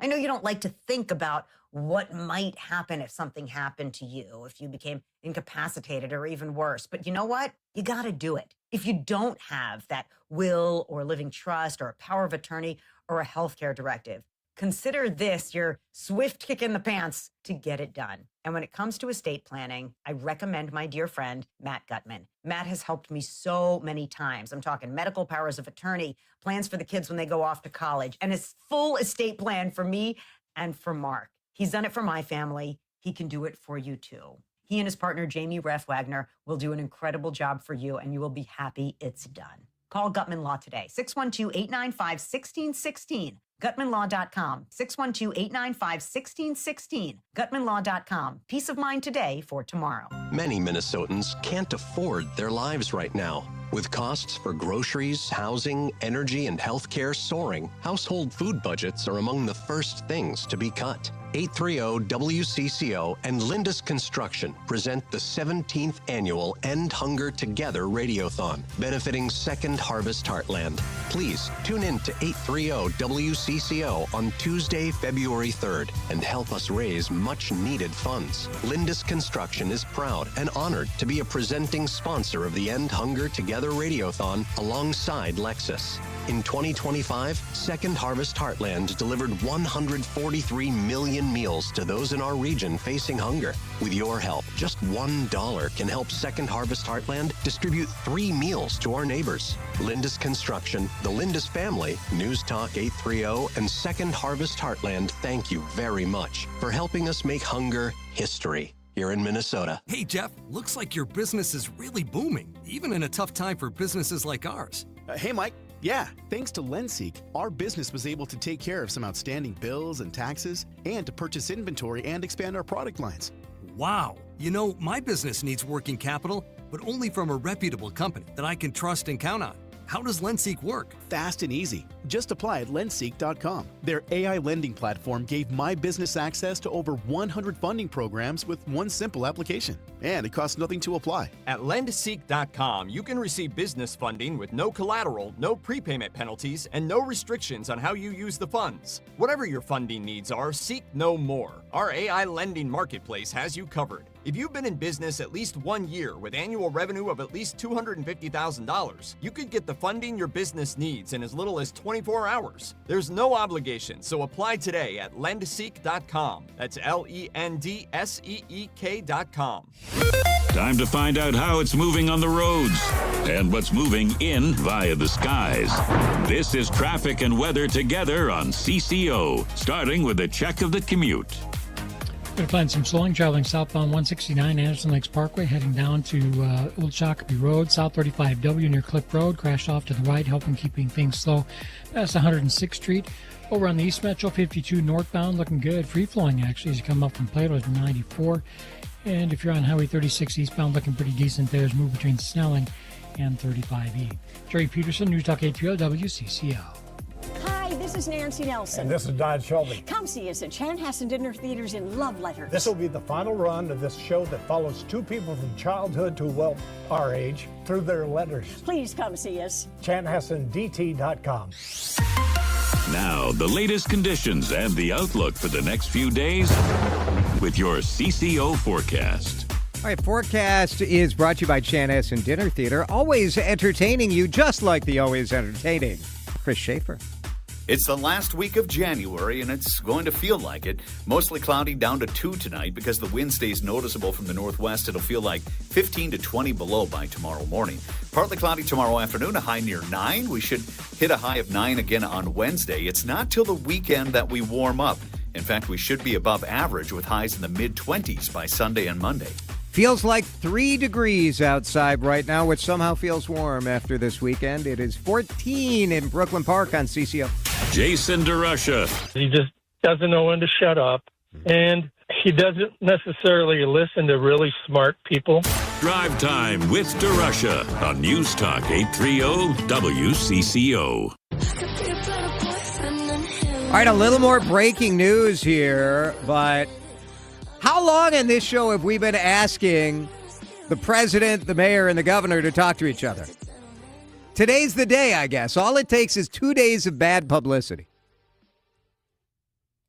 And 2 people killed. That's the sickening part of it. The president saying, I just had a very good telephone conversation with Mayor Jacob Frey of Minneapolis. Lots of progress is being made. Tom Homan will be meeting with him tomorrow in order to continue the discussion. Excellent. Why has this taken so long? Kyle in Robbinsdale is on the line to talk about that. Hey, Kyle. Jason, how are you? Good. I'm a little lighter in the shoulders with this news. This is great. It is good. But we forget our short, fast-paced history when Walz was blamed for not calling the president to ask for a flag to be lowered. Oh, gosh. That's right. That's right. Who's to expect a president to be presidential anymore? Yeah. You know? Do you think this is a permanent shift, or is this a feature of this one particular personality? Presidential personality? Yeah. Well, that depends on if anybody can find conscience in themselves as we're going through this, right? Right. We're watching people getting torn away, and some people are like, well, they shouldn't have been there, yada, yada. People are so quick to judge a lot about how quick of a decision or reaction they would have if they were in a situation. And we're not listening to our neighbors, our working class members. We're sticking to listening to the messaging from the politicians and the business leaders. And oftentimes those folks don't have our best interests in mind. Yeah, there's some optimism today, I think. I mean, at least that these guys are talking and getting Bovino out of here, at least to me feels like a concrete measure that's beyond the like, oh, we're talking, we're getting somewhere, Yeah, I think that part of their echo chambers on that side, losing their Rogans and having some people really start to seriously question what's going on. Yeah, Republicans in the Congress were saying they were going to convene hearings on this, and that's, how rare it is for Republicans to push back, at least, elected Republicans at that level pushing back against President Trump. So, yeah, it hasn't happened in 20 years or more. Yeah, it matters. Thanks, Kyle. Otherwise. Appreciate it. Tom Homan coming in. We'll talk with Mayor Fry, and CNN reporting that the mayor sent out a statement about it, saying that he is indeed going to meet Border Czar Tom Homan tomorrow. The mayor saying his main ask is that Operation Metro Surge needs to end.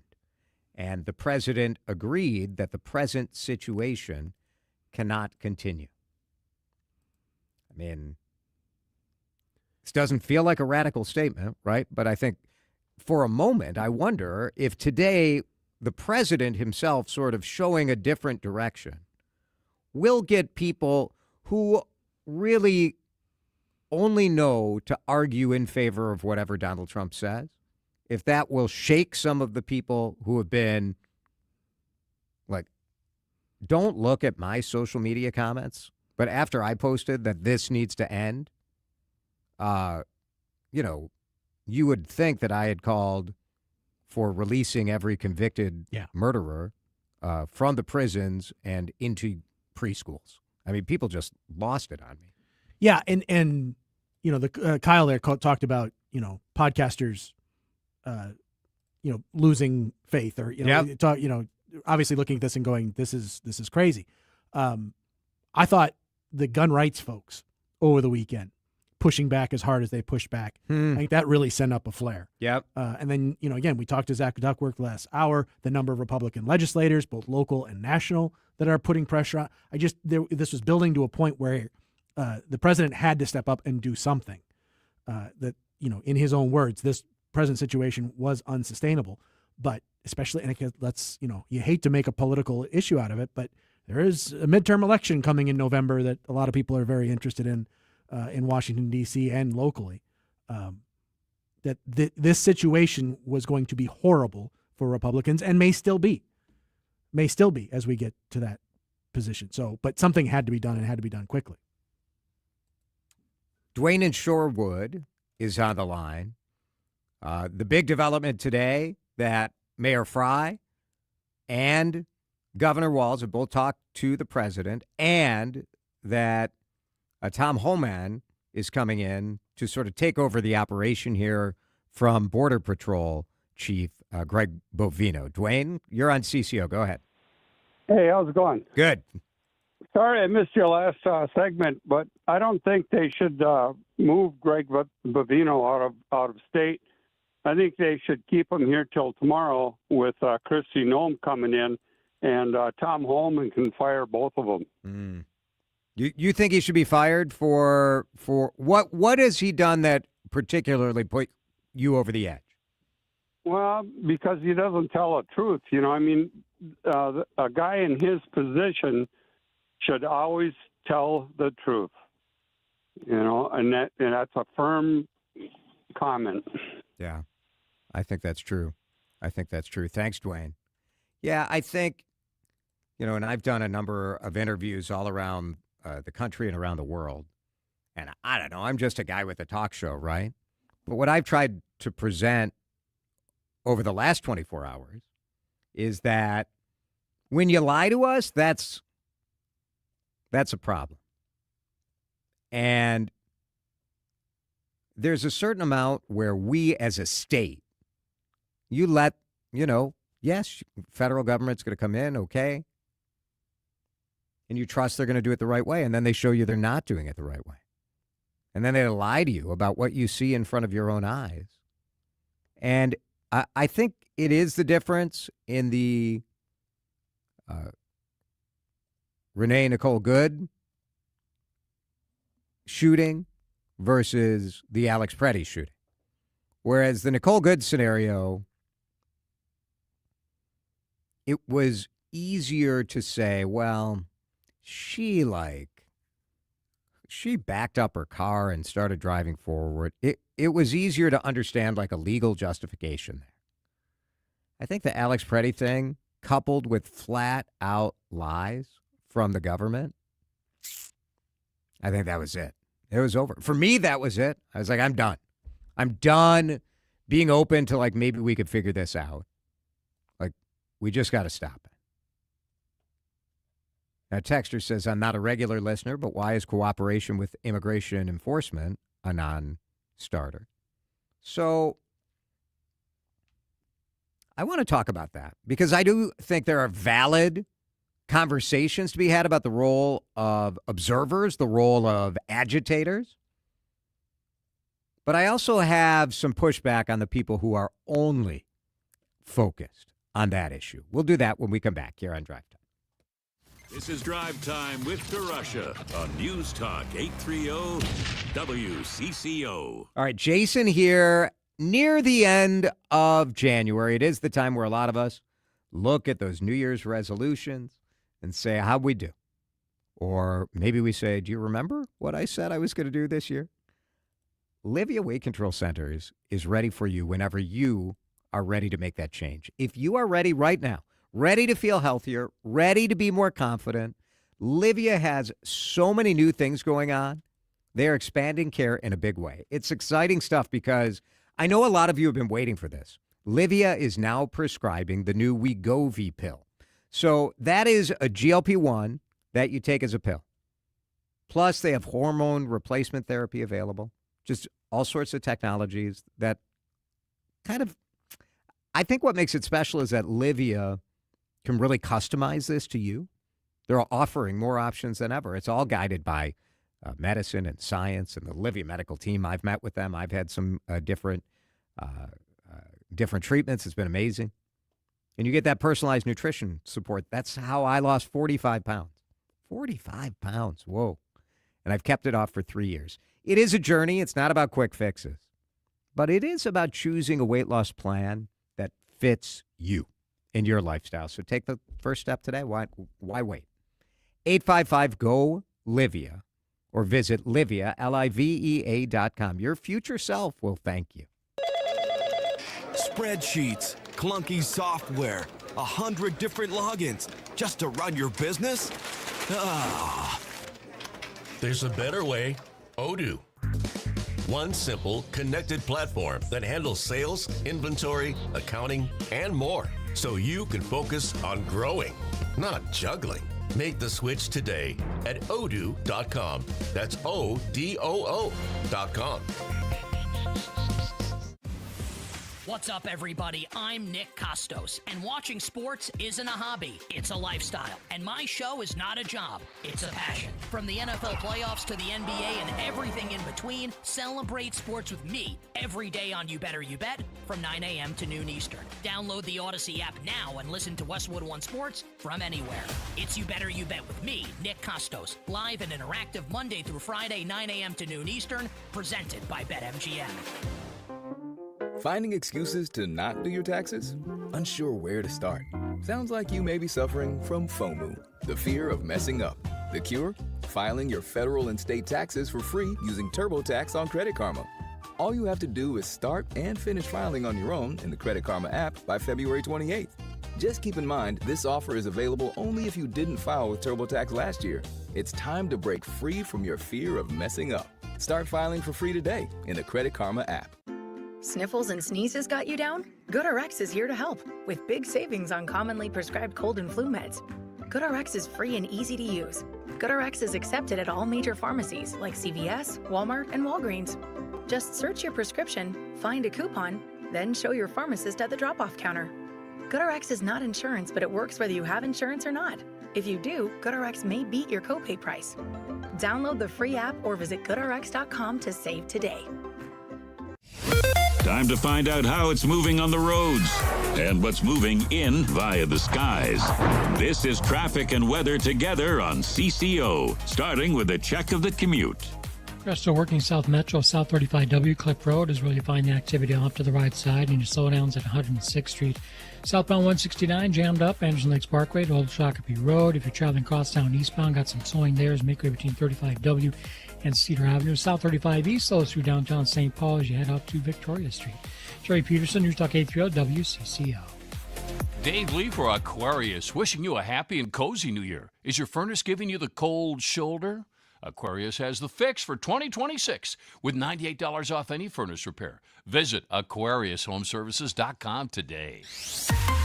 Now, the latest conditions and the outlook for the next few days with your CCO forecast. Forecast brought to you by Aquarius Home Services, earning the right to be recommended. Tonight, low is 2. Just 2. 1 degree, 2 degrees. Tomorrow, 9. Only 9 degrees. When you're in single digits and the wind is blowing 10 to 15 miles an hour, you are freezing your Bojangles off, that's for sure. It's going to be a cold, cold week, so bundle up. Right now, it feels like 15 below on CCO. This is Drive Time with DeRush on News Talk 830 WCCO.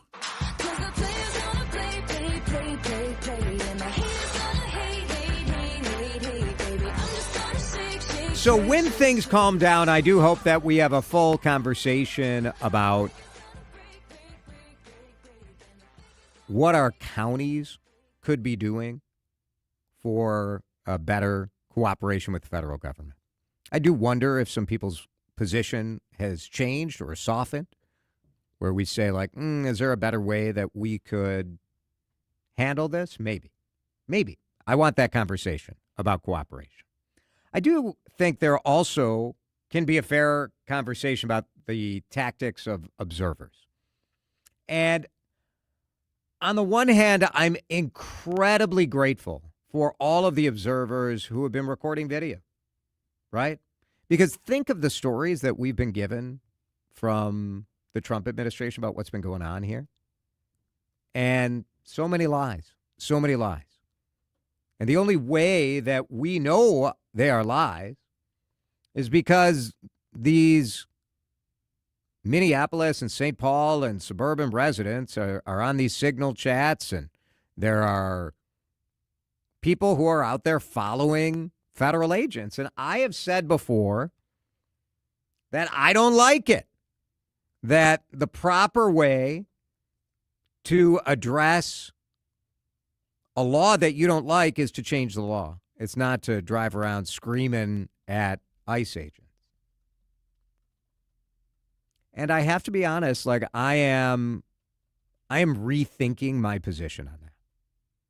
Because without these agitators, without the people willing to go drive around and follow these agents, would we ever know about some of the tactics, some of the things we've seen? Would we ever have real evidence as to what's going on? Now, I think at the same time, you have to acknowledge that when you're yelling and screaming and physically putting your body in between an armed federal agent, it's not smart. It's not smart. And so I don't know, man. Like, I hope we can have a real... I'm not optimistic. You know, everyone's just going to take your win. The protesters are going to say, we did it. We drove them out. The Trump administration is going to say, we did it. We arrested 10 bajillion illegal aliens, and we got, you know, I mean, and who's going to know what the truth is? But I do think there's sort of been this idea that in the protester class that you can do whatever you want because your cause is just. And I think we have to be realistic and say, like, well, on the one hand, the tactics of following officers around has helped illuminate the truth. And on the other hand, it has been escalatory. It has escalated things. So I don't know. I think that right now in this moment, I'm leaning towards we needed people willing to drive around and harass these guys. I don't like it. It hurts me to say it. You know, it physically is paining me. But we all could do better. I think we all could do better with this. And I hope we can have those conversations. I hope we can. Local news, lots of developments today. We'll update you on everything with Mark Fry and CBS at the top of the hour.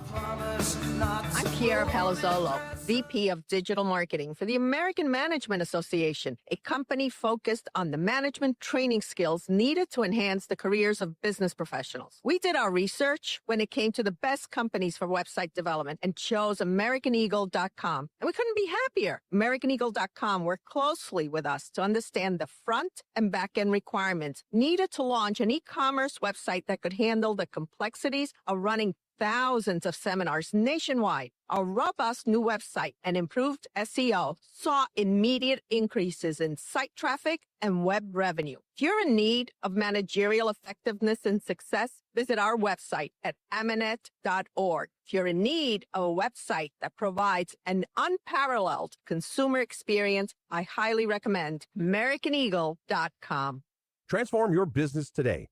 Dial 877-WebNow1 for a free digital consultation with AmericanEagle.com. It doesn't get better than a Lexus, and it doesn't get better than the incredible people at Lexus of Wayzata and Lexus of Maplewood. It's Jason DeRush. So proud to talk about my friends at both of these spots. They are so dedicated to our community. They've stepped up to help us raise money to end hunger in Minnesota, and they're so dedicated to your experience.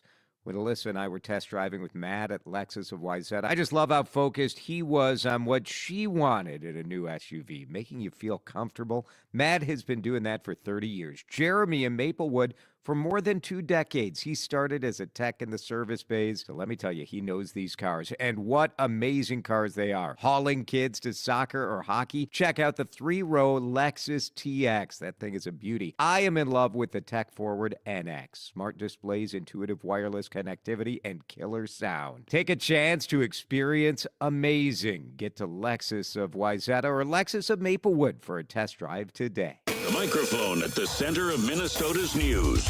News Talk 830 WCCO, KMNB HD2, Minneapolis, St. Paul. Always streaming on the free Odyssey app. This is CBS News on the Hour, your home for original reporting. I'm Jennifer Kuiper. CBS's Wendy Gillette has the latest on a development after the weekend shooting death of ICU nurse Alex Preddy in Minneapolis by federal immigration officers.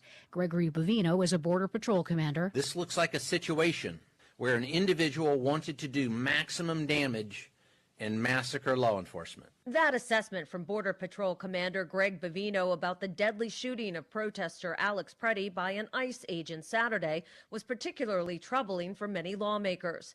Witnesses and videos of the shooting have presented a different narrative. Sources tell CBS News Bovino has now been relieved of his command in Minneapolis and is returning to California, along with some fellow ICE agents. President Trump has spoken by phone to Minnesota's governor and the mayor of Minneapolis. Senate Homeland Security Committee Chair Rand Paul, a Republican from Kentucky, has sent letters to the heads of ICE, Border Patrol, and Citizenship and Immigration Services requesting their testimony before the committee. CBS News has confirmed at least 19 storm-related deaths in several states from Texas to New York City. The Big Apple is where snowplows have been making the cleanup rounds. Hundreds of thousands of power outages are reported across the U.S. as the storm plowed through huge sections of the country. CBS's Jason Allen in Oklahoma City. There is still a lot of concern from emergency management officials right now about people who are maybe out in it, about the possibility of frozen pipes. There have been some reports across the area of roofs that have collapsed on outbuildings, on barns because of the weight. FlightAware reports almost 12,000 combined flight delays and cancellations. A private aircraft crashed on takeoff at Maine's Bangor International Airport last night, killing 7 on board. Bangor Airport Director Jose Savidre. The airport remained open.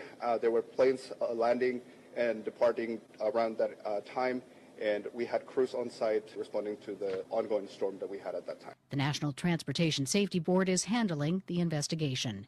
More than 30,000 Kaiser Permanente nurses and other healthcare workers are on strike. They're hitting the picket lines at dozens of hospitals and hundreds of clinics across California and Hawaii. Registered nurse Zachary Pritchett on some of the grievances. Having executives at the highest level not listen to what we need to take care of our communities and take the money that our members are paying and invest it in things that do not put back into the communities we serve. In addition to, he says, staffing shortages. Stocks closed up on Wall Street today. The Dow jumped 314 points to close at 49,412. NASDAQ jumped 100. This is CBS News. Real crimes, real justice. Follow and listen to 48 Hours on the free Odyssey app or wherever you get your podcasts. Minnesota's trusted voice, every hour. Let's get you caught up with what's happening now on News Talk 830 WCCO. Mostly cloudy. It's 13 degrees at 5:03. I'm Mark Fry. As you heard in CBS, Border Patrol Commander Gregory Bovino expected to depart the Minneapolis area as soon as tomorrow, along with some of his green uniformed agents, although it's unclear how many of those agents will leave. Several reports suggesting Bovino was relieved of his command in Minneapolis and will return to California's El Centro sector, where he served as the chief agent before the Trump administration deployed him to major American cities, including Los Angeles and Chicago. The news comes after President Donald Trump announced earlier today he would be deploying Border Czar Tom Homan to take point in Minnesota. Meanwhile, President Donald Trump is giving praise to a pair of phone calls he had earlier today with Minnesota Governor Tim Walz and Minneapolis Mayor Jacob Frey. The president says he and the governor are on a similar wavelength and later posted on Truth Social that Mayor Frey will meet with Border Czar Tom Homan tomorrow. Walz's office says the governor reiterated the importance of impartial investigations of the Minneapolis shootings involving federal agents.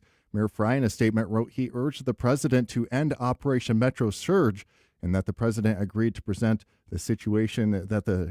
the present situation cannot continue.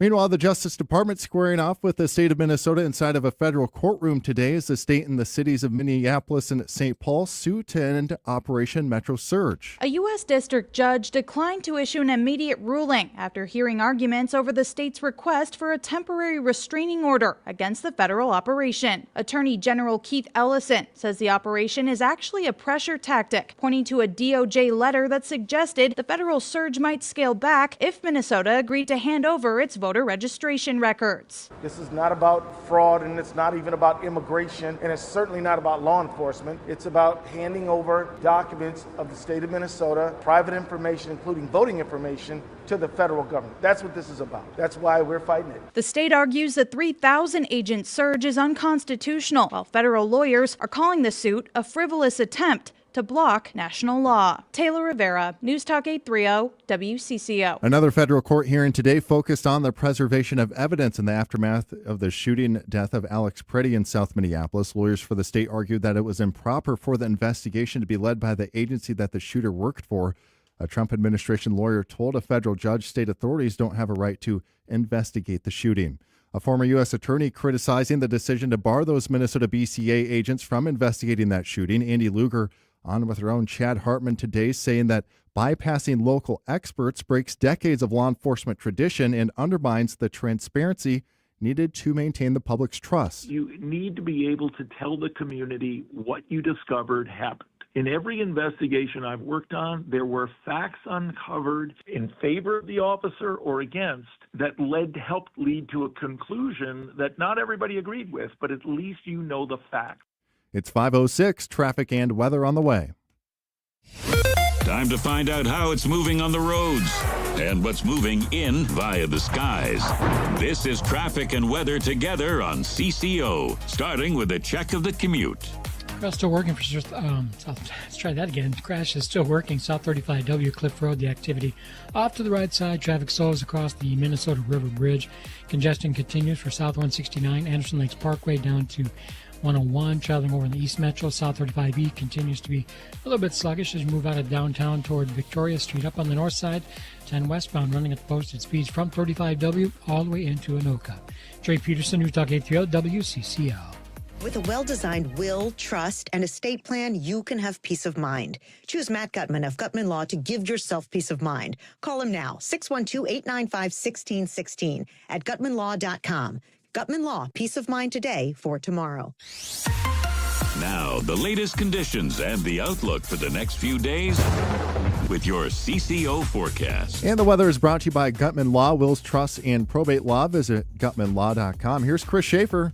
It won't be bitter cold, but it certainly stays cold.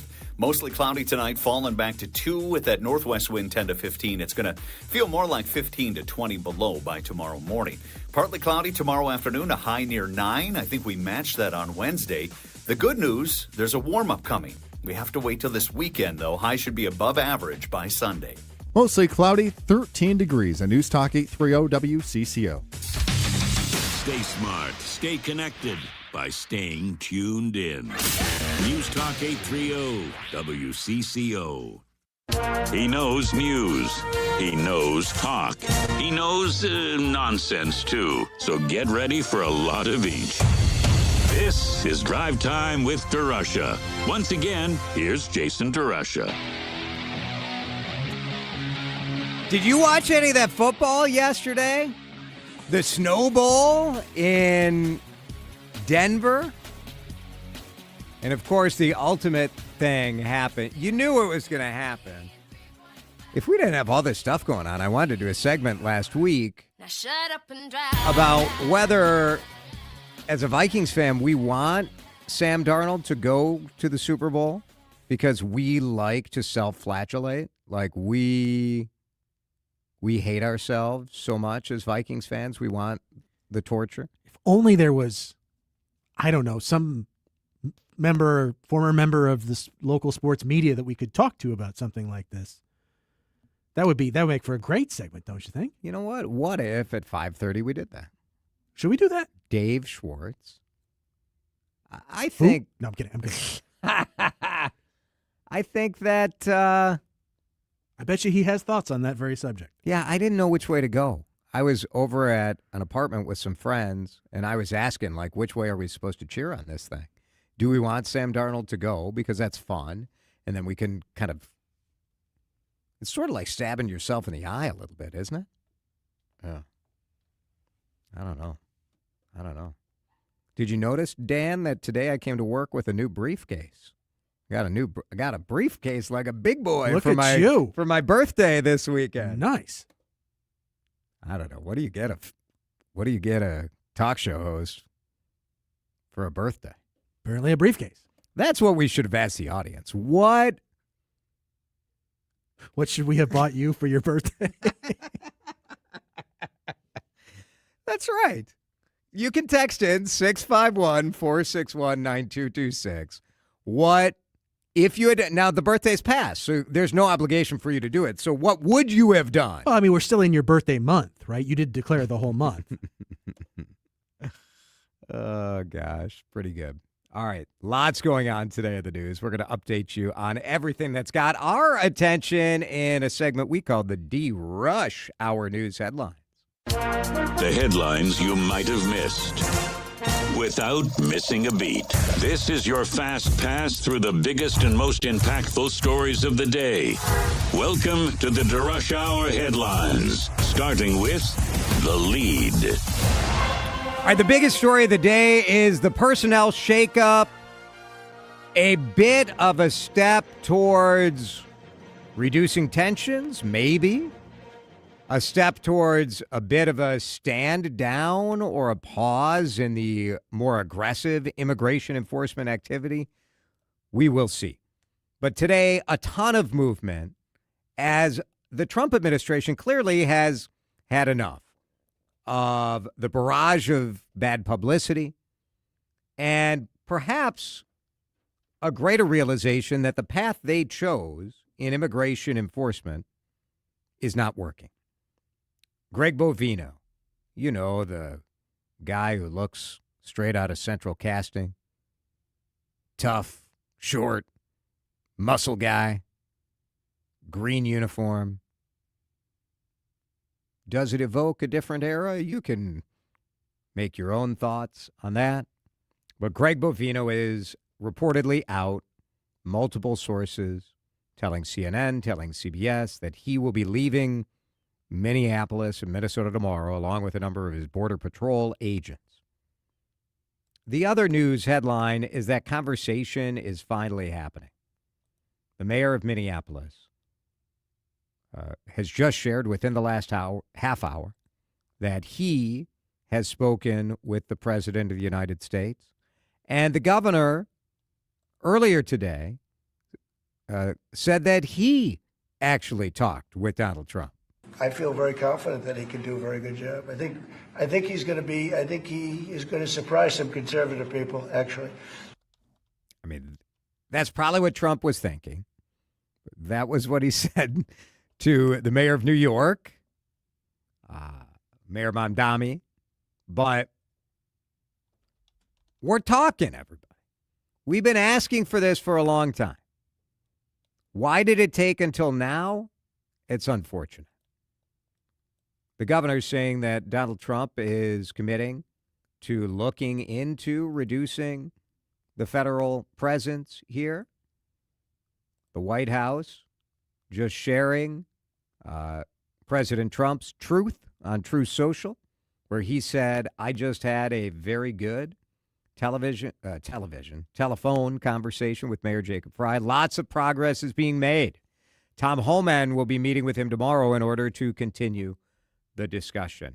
Now, the question is, conversation is good. A joint understanding that what is happening in Minneapolis right now is not sustainable. It's not good for our neighbors, for our community, for our families. It's not good for our businesses. I had a business owner text me about a couple of his locations this weekend where business on Saturday, sales were down 40%. So who wanted to go out? Now, yes, it was cold. That's part of it. But also, let's not have our head in the sands about what is going on here. The question remains, is there room for everyone to claim a win, right? So we can get to progress. The mayor on X said that his main ask is that Operation Metro Surge needs to end, and the president agreed the present situation can't continue. Some federal agents will begin leaving the area tomorrow, and I will continue pushing for the rest involved in this operation to go. But then the rub. Minneapolis will continue to cooperate with state and federal law enforcement on real criminal investigations, but we will not participate in unconstitutional arrests of our neighbors or enforce federal immigration law. I think that's fine. Violent criminals should be held accountable based on the crimes they commit, not based on where they are from. Now, the other part of this is that Jacob Frey is not in charge of a jail.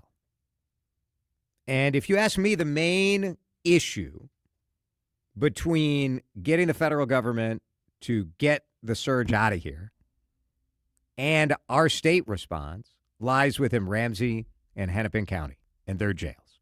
And interestingly, I think those elected officials, as they always do because it's the county board, have sort of skated on this thing. And where are the county leaders on this? Are they happy with their policy? Maybe. And so maybe there is no room. But does that give a lane for the Trump administration to take a win and for state leaders to take a win? I don't know. So we'll see tomorrow. Next, we're keeping our eye on federal court, where Minnesota has argued today one of the most novel constitutional arguments ever. And that question is whether the federal government's deployment of immigration agents violates the 10th Amendment. Arguments heard in court today. You heard Taylor Rivera's report on that. Can a deployment be so dangerous, so intrusive, that it essentially violates Minnesota's sovereignty? Who knows how the judge will rule? And then there will be an appeal, and perhaps it will go all the way to the Supreme Court. Arguments in court today did focus in on one part of this that is very, well, the judge was skeptical on this question of, all right, when is that point? Because we know the federal government can have immigration enforcement. You have ICE. We've always had ICE agents. As long as ICE has been around, we've had some ICE presence in Minnesota. So how do you know? How do you know when that tipping point has arrived? That was a big part of the conversation today. No ruling yet, but we will see what that judge decides. That same federal judge who slapped a bunch of restrictions on the way that ICE agents could interact. You know, this federal judge said they can't like randomly pull over people. They can't randomly pepper spray. And on appeal, she was overruled. So that appeal, a 3-person appeals court, first overruled the temporary restraining order, and then today overruled the entire ruling. So we're keeping an eye on that as well. Also new today, the governor officially enacted weapons screening at the state capitol. We have had state legislators on talking about their move to try to have metal detectors at the Minnesota State Capitol. This comes in the wake of the politically motivated attacks on State Senator John Hoffman and his wife Yvette. They both survived, but Melissa and Mark Hortman were killed by someone who was seeking politicians to harm. So there will be metal detectors, weapons screening of some sort at the Minnesota State Capitol. One more note, that long saga with the University of Minnesota and Fairview, its hospital kind of operator, they finally reached a deal. It's time for Let's Make a Deal. Yeah, they did it. What a journey. It's a 10-year agreement. It does fund the medical school at the University of Minnesota. This has been back and forth, and different groups were trying to buy it, and it was overruled, and the state wouldn't do it. But now there's a funding agreement. There are going to be contracts that will be done, but the Attorney General here leaving a lot of questions unanswered about how this gets resolved. Kind of arguments about money, payment. That's a lot of stuff that's kind of boring. It doesn't really matter. But to you, what matters is that we will still have a medical school at the University of Minnesota. It is the #1 trainer of physicians in this state, so it's very significant. And the research and the innovation and all of that is very, very significant and important to the state. Should you care about who's running it? No, I don't think so. I mean, unless you work there. But at least $600 million in this new deal, according to the Attorney General. Let's break. In a minute, we're going to go in depth on the other major story of the day, and that is a Republican candidate for governor who said he's out. He's out over this immigration enforcement, and he said he just can't look his daughters in the eye and align himself with national Republicans right now. Chris Madel, his conversation coming up. This is Drive Time with DeRush on News Talk 830 WCCO. Jordana here for my friends at Mini Leaf. Hear what they're saying about this brand I love. Tell me about your experience with the night gummies. I started using them. I think this was my 3rd order. I heard Jordana on WCCO radio talking about it, and I thought, well, if she's doing it, trying to get off the Ambien, and I started with the pineapple gummies for sleep. That's what I take them for, is sleep. And I've been very pleased with the product. I started with the full gummy. Now I only take half, and that helps me sleep. So I'm very happy with the product, and I'm 70 years old. So. And those sleep Sleep Night gummies will help her sleep painlessly through the night. Those Sleep Night gummies are a real charm. Check out Mini Leaf's products at MINNELEAF.com. Check out that Triple Diamond Pain Cream, those Sleep Night gummies, or their other great products. I use them. There's so many CCOers that absolutely love them. You will too. Mini Leaf means quality. Taste happy at minileaf.com. The home of Minnesota's best legal products. At Wealth Enhancement, we believe wealth is in the details. Our team of trusted advisors craft personalized solutions to help you achieve your financial goals. Tune in to the Your Money Show on News Talk 830 WCCO every Sunday from 8 to 9 a.m. or go to wealthenhancement.com to connect with one of our advisors. It doesn't get better than a Lexus, and it doesn't get better than the incredible people at Lexus of Wayzata, Lexus of Maplewood. It's Jason DeRush. So proud to talk about my friends at both of these spots. They are so dedicated to our community. They've stepped up to help us raise money to end hunger in Minnesota, and they're so dedicated to your experience. When Alyssa and I were test driving with Matt at Lexus of Wayzata, I just love how focused he was on what she wanted in a new SUV, making you feel comfortable. Matt has been doing that for 30 years. Jeremy in Maplewood, for more than 2 decades. He started as a tech in the service bays. So let me tell you, he knows these cars. And what amazing cars they are. Hauling kids to soccer or hockey. Check out the 3-row Lexus TX. That thing is a beauty. I am in love with the tech-forward NX. Smart displays, intuitive wireless connectivity, and killer sound. Take a chance to experience amazing. Get to Lexus of Wayzata or Lexus of Maplewood for a test drive today. I'm Bob Burke, founder and chairman of Burke America Parts Group, a family of brands that includes RepairClinic.com, an appliance and HVAC parts solution company that's grown into an international brand.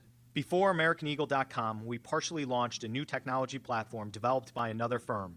American Eagle helped take our technology to a whole new level with digital marketing, software development, and business insights into our key markets, appliances, HVAC, and outdoor power equipment, and did so both on time and on budget. AmericanEagle.com has the resources, experience, and talent needed to produce solutions. Our new technology platform, developed by AmericanEagle.com, has produced tremendous results with higher traffic, conversion, engagement, and online revenue. If you have any home repairs you need to take care of, check us out at RepairClinic.com.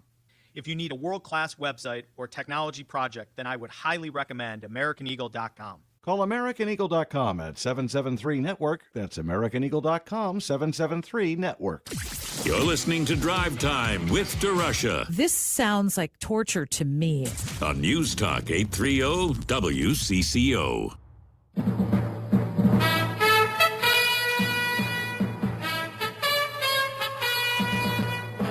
One of the most interesting Republicans running for governor is Chris Madel. When we thought the campaign was all going to be about fraud, who better than a lawyer who helped Best Buy kind of track down a bunch of people that were defrauding them? I just was very intrigued by Chris Madel. Now, a lot of the MAGA backers were skeptical because he made a donation to Tim Walz. But,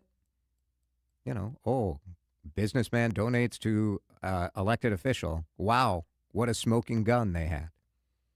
But the reason that Chris Madel ended, and he was in the top 3 of every straw poll, the reason he ended his campaign is because of the ICE enforcement. And he had a fascinating conversation with Chad Hartman earlier today. Did you decide this was a decision you had to make to leave the race?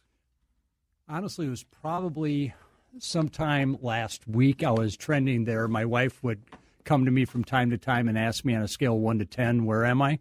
And I noticed every time that she asked me, I went up a number. It really reached a 10 on Saturday. Yep. And that was just, it was kind of like Gulliver and the Lilliputians. It was just one strand too many.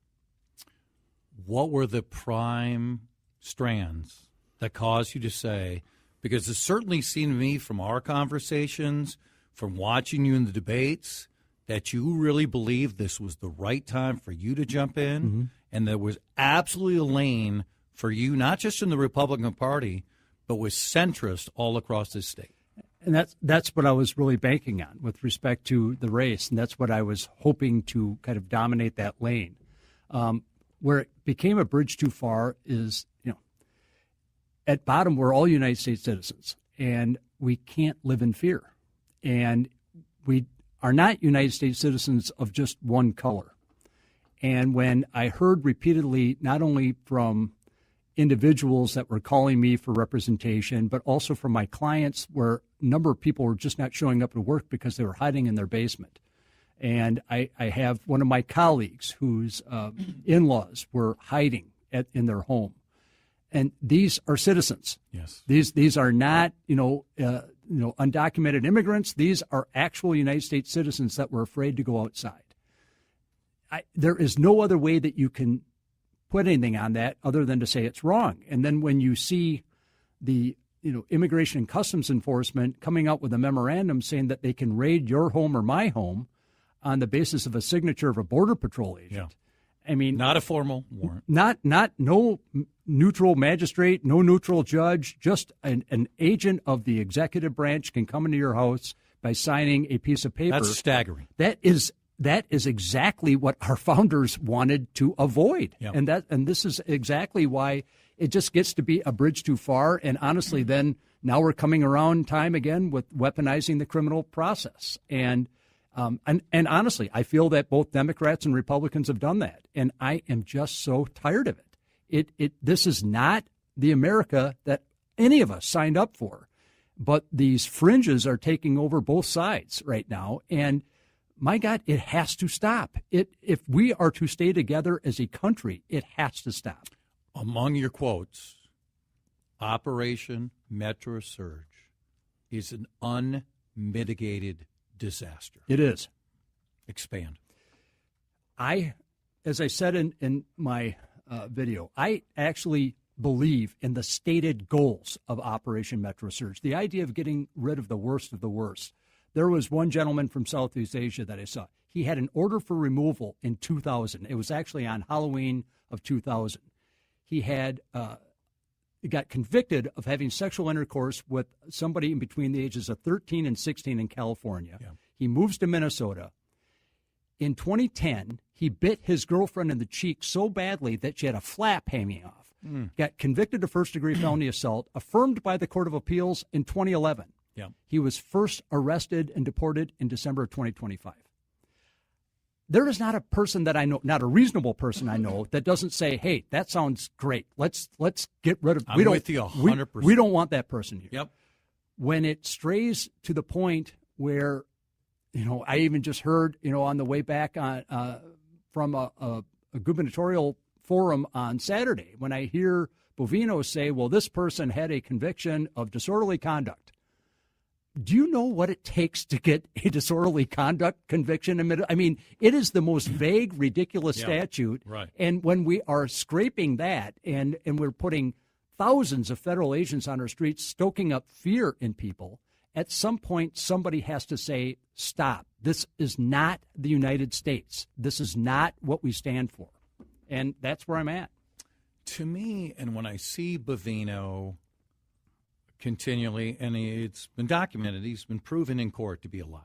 Mm-hmm. And then our eyes show us he's a liar. But when he shows the pictures of the individuals who are violent criminals, you know what I say? Good. Get them out. And so do 99%. Now, some of them, by the way, were out years ago, right? So some of their data is wrong. They're showing us people who already have been removed. Here's one thing, too. Paul Schnell, who I'm sure you're aware of, who's the head of Department of Corrections, he has been adamant that for state prisons, if there is a federal, retention order for them, that they are turning these individuals over. That is different than the cities, including Minneapolis, which is a sanctuary city. So when the president is talking about the state is not turning these folks over, he's not telling the truth. The cities, the sanctuary cities, I think is a very fair debate. I've been reluctant to ever agree with that. I just don't know if I can ever believe this federal government anymore. But just expand on the state differences versus the city and county differences. Well, if you back up even further from that, this is one of the problems with our state. we're the only one that this is happening to. Yeah. And at some point when you look going back in our history here, just in the last 10 years, and it keeps happening to us, frankly, and, it's probably too much information, but it almost looks like all the women that I dated before my wife, they were all the same general person, and they were all big mistakes. Yeah. And at some point, in fact, we have them all on the lines here. Exactly. Let's go to exactly. But I mean, but the point being is that I can keep blaming all of these women, but at some point I got to point the finger at myself. It's I'm the one that's choosing this all the time, and I feel like that's what's happening in Minnesota right now.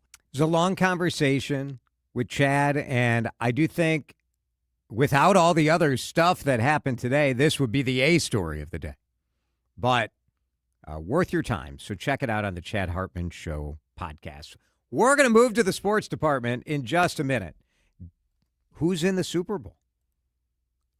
Should we be happy that a Minnesota Viking has a chance to win the Super Bowl? It's the only way you win a Super Bowl as a Minnesota Viking. It's on some other team. Dave Schwartz joins us in a minute. You're listening to Drive Time with DeRush on News Talk 830 WCCO. Time now for today's Spotlight on Tech, sponsored by Lendseek. Artificial intelligence could see some hiccups in 2026. A Deutsche Bank analyst note warns that this year will be AI's hardest year yet due to three themes: disillusionment, dislocation, and distrust. Deutsche says businesses are frustrated by the slow move of AI from testing to production, while the industry faces component shortages and anxiety from the public over the impact of AI on jobs. I'm Jason Brooks. At Lendseek, we know running a business takes heart, hustle, and sometimes a little help. That's why we stand with you with our exclusive AI lending platform, connecting you to over 100 funders. If you've been in business for at least 2 years with a minimum annual revenue of $500,000, you can get up to $1 million in funding in as fast as 24 hours. No collateral, no prepayment penalties, no red tape. Apply today with no cost or obligation at Lendseek.com. That's LENDSEEK.com. Are you thinking about selling your home this year? The spring market starts next month. Hi, it's Vanita. Do you want to know how you can net thousands more in your home sale? No pressure, no sales pitch, just straight talk, real data, and a clear look at what's happening in our local market right now. My friend, the Good Neighbor agent, John Schuster of Coldwell Banker Realty, will be hosting another free 50-minute online home seller seminar hosted by Paul Douglas. They're going to dig into what buyers are actually paying a premium for, the small fixes that can add serious value, and the timing strategies that can make a real financial difference. 4 webinar times, Tuesday, February 3rd and Thursday the 5th. 2 online sessions each day at 11 a.m. and 6 p.m. Space is limited. Sign up today. This is the last week to register. Only a few spots left. Go to johnschustergroup.com. Click the banner at the top of the page marked Home Seller Forum. Buy a home, sell a home, we'll get you moving. johnschustergroup.com. Terms and conditions may apply. Italian subs for your finance team at Chicago. Easy Cater. Burritos for your call center crew in Plano. Easy Cater. Bagels for your sales reps meeting clients in Charlotte. Easy Cater. Hot chicken sandwiches for your third shift warehouse workers in Memphis. Easy Cater. Your teams may be spread out across the country, but you've got one platform to feed them all, whenever and wherever they work, with food they love from favorite restaurants. Easy Cater. Food for the workplace, all in one place. Order now at easycater.com. You know that Big Bargain detergent Dave. jug is 80% water, Hello? right? It doesn't clean as well. 80% loud and water? clear. I thought I was Okay, getting a better something deal is because wrong it's with so my- big. If you want a better clean, Tide Pods There are we only go. 12% water. The rest is pure Hi, concentrated cleaning. fellas. Oh, let me make an announcement. Attention shoppers, if you want a real deal, try Tide Pods. Stop paying for watered-down detergents. Pay for clean. If it's got to be clean, it's got to be Tide Pods. Water content based on the leading bargain liquid detergent. Time to find out how it's moving on the roads and what's moving in via the skies. This is traffic and weather together on CCO, starting with a check of the commute. Outside is the cruising system. Some good news. South 35W as you make way toward as you make way toward Cliff Road. The accident off to the right has cleared. Still some slowing across the River Bridge. 694 eastbound near Rice Street. Getting word of a crash there. The activity off to the right side. Traveling Highway 10 westbound. Free flowing as you make way between University and downtown Anoka. Jerry Peterson, News Talk 830 WCCO. Now, Now, the latest conditions and the outlook for the next few days with your CCO forecast. All right, let's do it. Forecast brought to you by Daniel Cook. Thanks, Dan. Here is Chief Meteorologist Chris Schaefer. It's the last week of January, and it's going to feel like it. Mostly cloudy, down to 2 tonight. Because the wind stays noticeable from the northwest, it'll feel like 15 to 20 below by tomorrow morning. Partly cloudy tomorrow afternoon, a high near 9. We should hit a high of 9 again on Wednesday. It's not till the weekend that we warm up. In fact, we should be above average with highs in the mid-20s by Sunday and Monday. Right now, it is cold. What else is new? It's 13. Feels like 5. Well, the winds are calming down on CCO. You're listening to Drive Time with DeRush.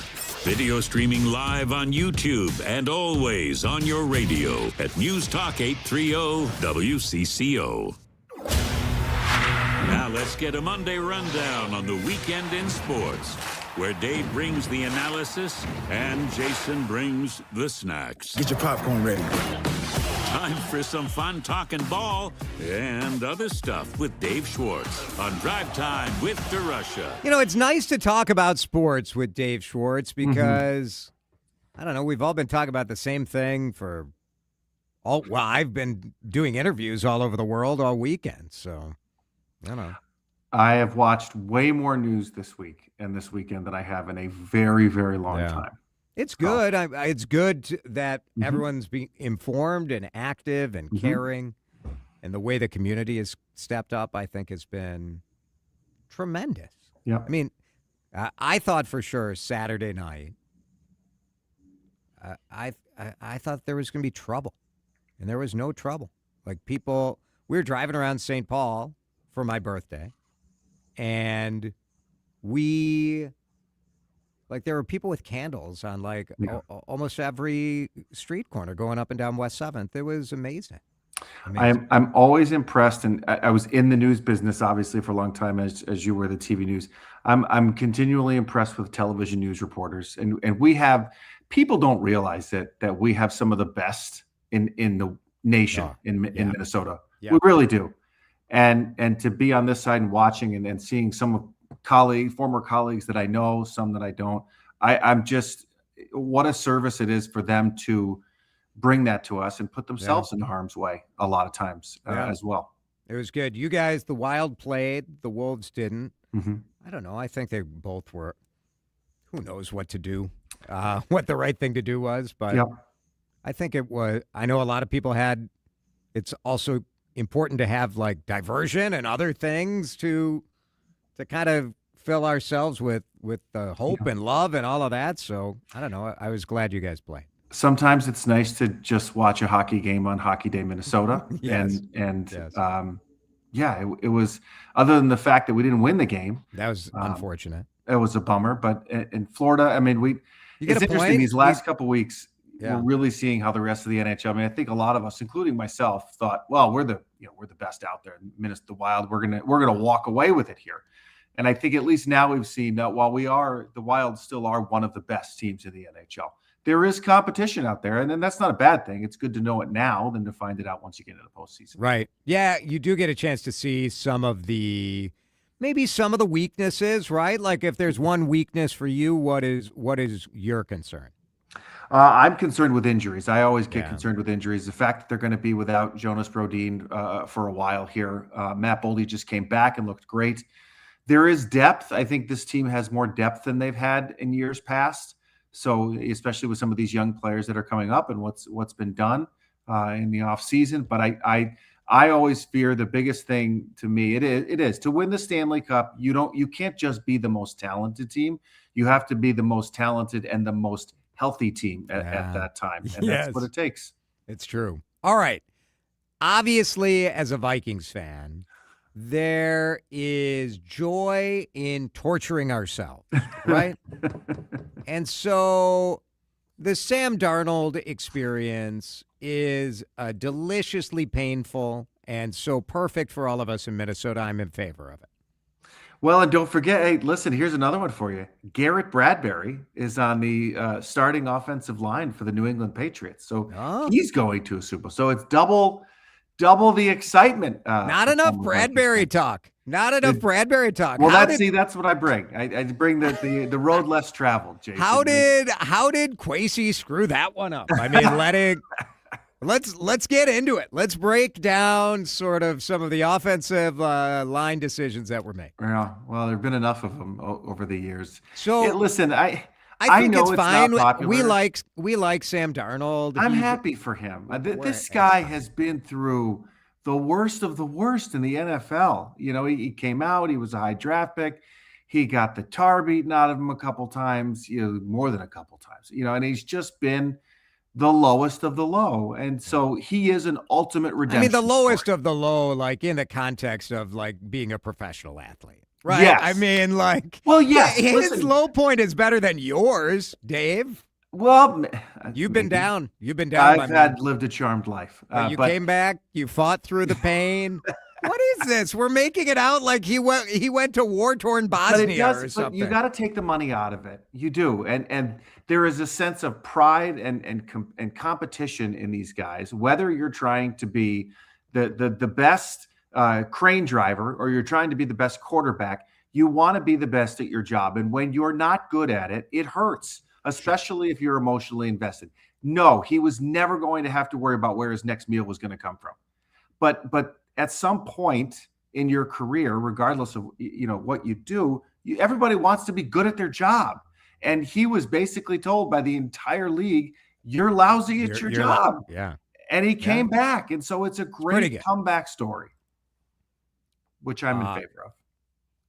31-27, the win in that game. Now, the earlier game was, I don't know, I always have mixed feelings on these weather, these terrible weather games because, well, all right, so now I'm going to contradict myself. Okay. So the end of that game was snow-a-palooza, terrible, everybody's slipping, everybody's falling. This was the New England-Denver game. It was, in Denver, I believe, correct? Yes. Yeah. But the game was kind of a stinker through the first half, which was not snowing. So I don't know. It was 7-7, I think. And then it just kind of.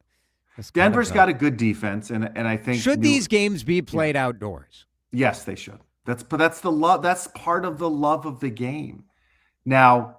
But do you know which team is the better team, or is it who just can persevere through it's slipping? Who's better on that day, any given Sunday or Saturday in the NFL. If you're going to stay true to that, then you play at all costs.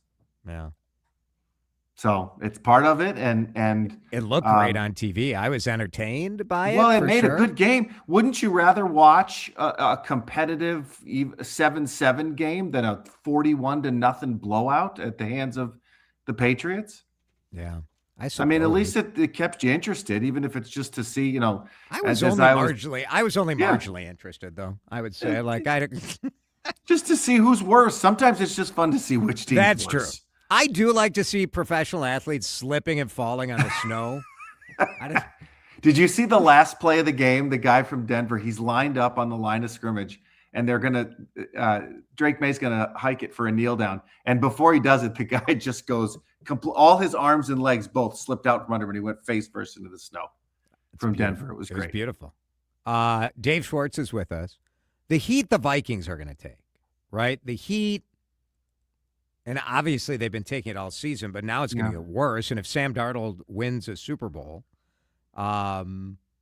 where do you think they're at over there? What if you're running the Vikings? What do you do about the quarterback situation? You roll the dice. I mean, and there's really, you roll the dice. You gambled and maybe you lost. There's no guarantee Sam Darnold would have done what he did here in Minnesota. Sure. He was great last year. But if you're looking at it and you're looking at what he did last year, and in the two games that counted the most, he didn't play well. And so if you're going to you have to invest a large amount of money in a guy who largely in his career has not done well, then puts two stinkers up for you in the last two games of the season.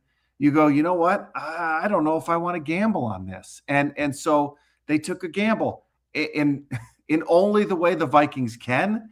It blows up in their face. And he goes to a much better situation. And he he's going to, at least looks like they could, They're what, 4.5-point favorites in the game. Yeah. So, but it's a gamble, and sports is always gambles. And 32 other options he could have gone to and not gone to a Super Bowl this year. He goes to the team where it's just the right special sauce, and now he's there. It looks like Brian Flores is maybe going to stick around, huh? It is the most bizarre situation, isn't it? Like, he literally said to them, I'll come back if I can't get another coaching job. Yeah. If I can't get a head coaching job, I'll come back and sign again. What's interesting to me, I told Channel 4 that every single time that I signed a new contract. Yeah. I'm looking for something better, but I guess I'll sign this thing. That manager job comes open at Taco Bell, which pays more than my contract. It is so interesting, though, that year after year, and I said it, you and I talked about it last week, that, does anything linger from Brian Flores' issues with the NFL? And I said, no way. Winning matters no matter what. Now, looking at this coaching cycle with all of these openings and the body of work that he's put together, and he still didn't get a head coaching job, that makes me question maybe I possibly could have been wrong. Well, there's also been a lot of reporting. I mean, don't go that far. Dan loves it. He's like, yeah, you see, he turned his camera on. Yep, you were wrong, Dave. You were wrong. I did not turn the camera on. I just saw it. But I am enjoying it because I've said this all along. The NFL, man, they do not let go of stuff. They don't. And if you go against the machine, like he is still doing. I don't know. I've seen a lot of reporting over the last month from former coworkers that have said this maybe isn't lingering from the lawsuit against the NFL, that maybe he's just a pain in the butt. Where do you think those reports might have been induced from? Oh, you think big football? You mean the NFL that released John Gruden's emails to get him fired? I don't believe that at all. How dare you? America's game. Tend to lean towards Dan on this one. What if he's a jerk, though? He could be. But there's lots of jerks who are head coaches. Come on. If you win football games, they could care less. Bill Belichick, Mike Zimmer, those weren't guys you wanted to hang out with after the game. Yeah. Run as fast as you could away from them. It's kind of like Chad Hartman around here. It's the same. Real good at his job, though. Real good at his job. I have kind of back in TV, we would talk about this stuff because you used to have people who were big time jerks. Yeah. And there's less tolerance for that today. TV is way more corporate than it was when I first started, where it was some of it, I look back on the early days and oh my God, I worked for a guy who was throwing chairs in the newsroom and making people cry. So great. You and I got out at the right time is what you're trying to say. We avoided any trouble. Yeah. Well, now I worked for news directors like that. I worked for a news director once that if you didn't bring a story to the morning meeting, he would send you home and say, you don't get pay for today because you didn't do your job. True story. I bet you brought a story every day, though. I didn't have to. I was in sports. He said it to somebody else. That's pretty good. You made the smart choice. We hid in the back office, and we just kept our mouths closed. All right, let's break. Dave Schwartz back with us in just a minute. Stay right here.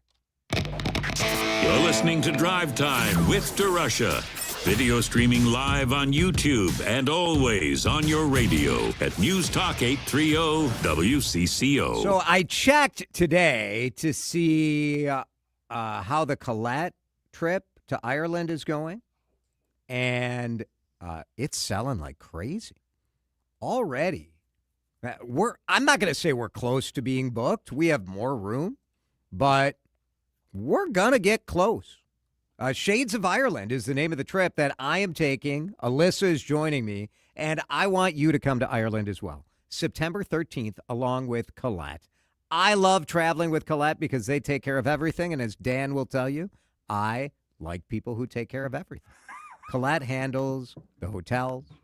They take you from the airport to your hotel. They move your luggage around. They do all the stuff. Many of our meals are planned as well. It's awesome. We're going everywhere. We're flying into Dublin. We're going to drive around the Ring of Kerry. We're going to the Cliffs of Moher. And yes, you will kiss the Blarney Stone if you so choose. It's up to you. I will be kissing because I'm a lover. I'm a lover. So I will kiss the Blarney Stone. Ireland, let's go. Get lucky by joining. No, too much. Maybe that was one too far. Join me on this Colette trip to Ireland. WCCOradio.com. Click on the More button in the blue bar, and then Shades of Ireland, or just call Colette. You can give him a call at 866-436-6734. It's time for Who's the Good Neighbor? The dating game where news, weather, traffic, and attraction go hand in hand. Bachelor number 1. Say it's a snowstorm and your power's out. What do? Bro, I post a shirtless video about it. Hashtag Snowbeast. Bachelor number 2. Describe your dream date. Take out tofu and sprouts, hanging with my cats, and Murder, She Wrote reruns. Bachelor number 3. You're at a dinner party and someone brings up local politics. What do? Well, I wait for the spin, then quote something I heard on 830 WCCO. Works every time. Oh my. She found her match. Find yours when you know what to look for. Good neighbors who listen to News Talk 830 WCCO. Don't let tax refund worries hold you back. File now with TurboTax on Intuit Credit Karma. They'll find every credit and deduction to help you get every refund dollar you deserve, or your money back. Start filing today in the Credit Karma app. Stop dreaming and start driving. Lexus of Wayzata and Lexus of Maplewood are your Minnesota homes for the stunning looks, the latest technology, and the best local people. Experience amazing. Get to Lexus of Wayzata and Lexus of Maplewood today. Time to find out how it's moving on the roads and what's moving in via the skies. This is traffic and weather together on CCO, starting with a check of the commute. 694 eastbound on Rice Street crash has been taken care of. Light levels now, speeds back at the post at 35W running smoothly both directions between Minneapolis and the crosstown. Up on the north side, you'll find 610 flowing nicely both directions between University and 169. Jerry Peterson, News Talk 830 WCCO. Pork chops, tenderloin, bacon. Oh, yeah. It's full of flavor and high in protein. Taste what Minnesota pork can do for you. 3,000 family farmers want you to get the grocery store, the butcher shop, and let's have Minnesota pork for dinner tonight. Now, the latest conditions and the outlook for the next few days with your CCO forecast. All right, forecast time brought to you by the Minnesota Pork Board. Taste what pork can do. Tonight, mostly cloudy. The low will be 2. Tomorrow, the high will be 9. Wednesday, the high will be 9. It's just going to be a cold, miserable week.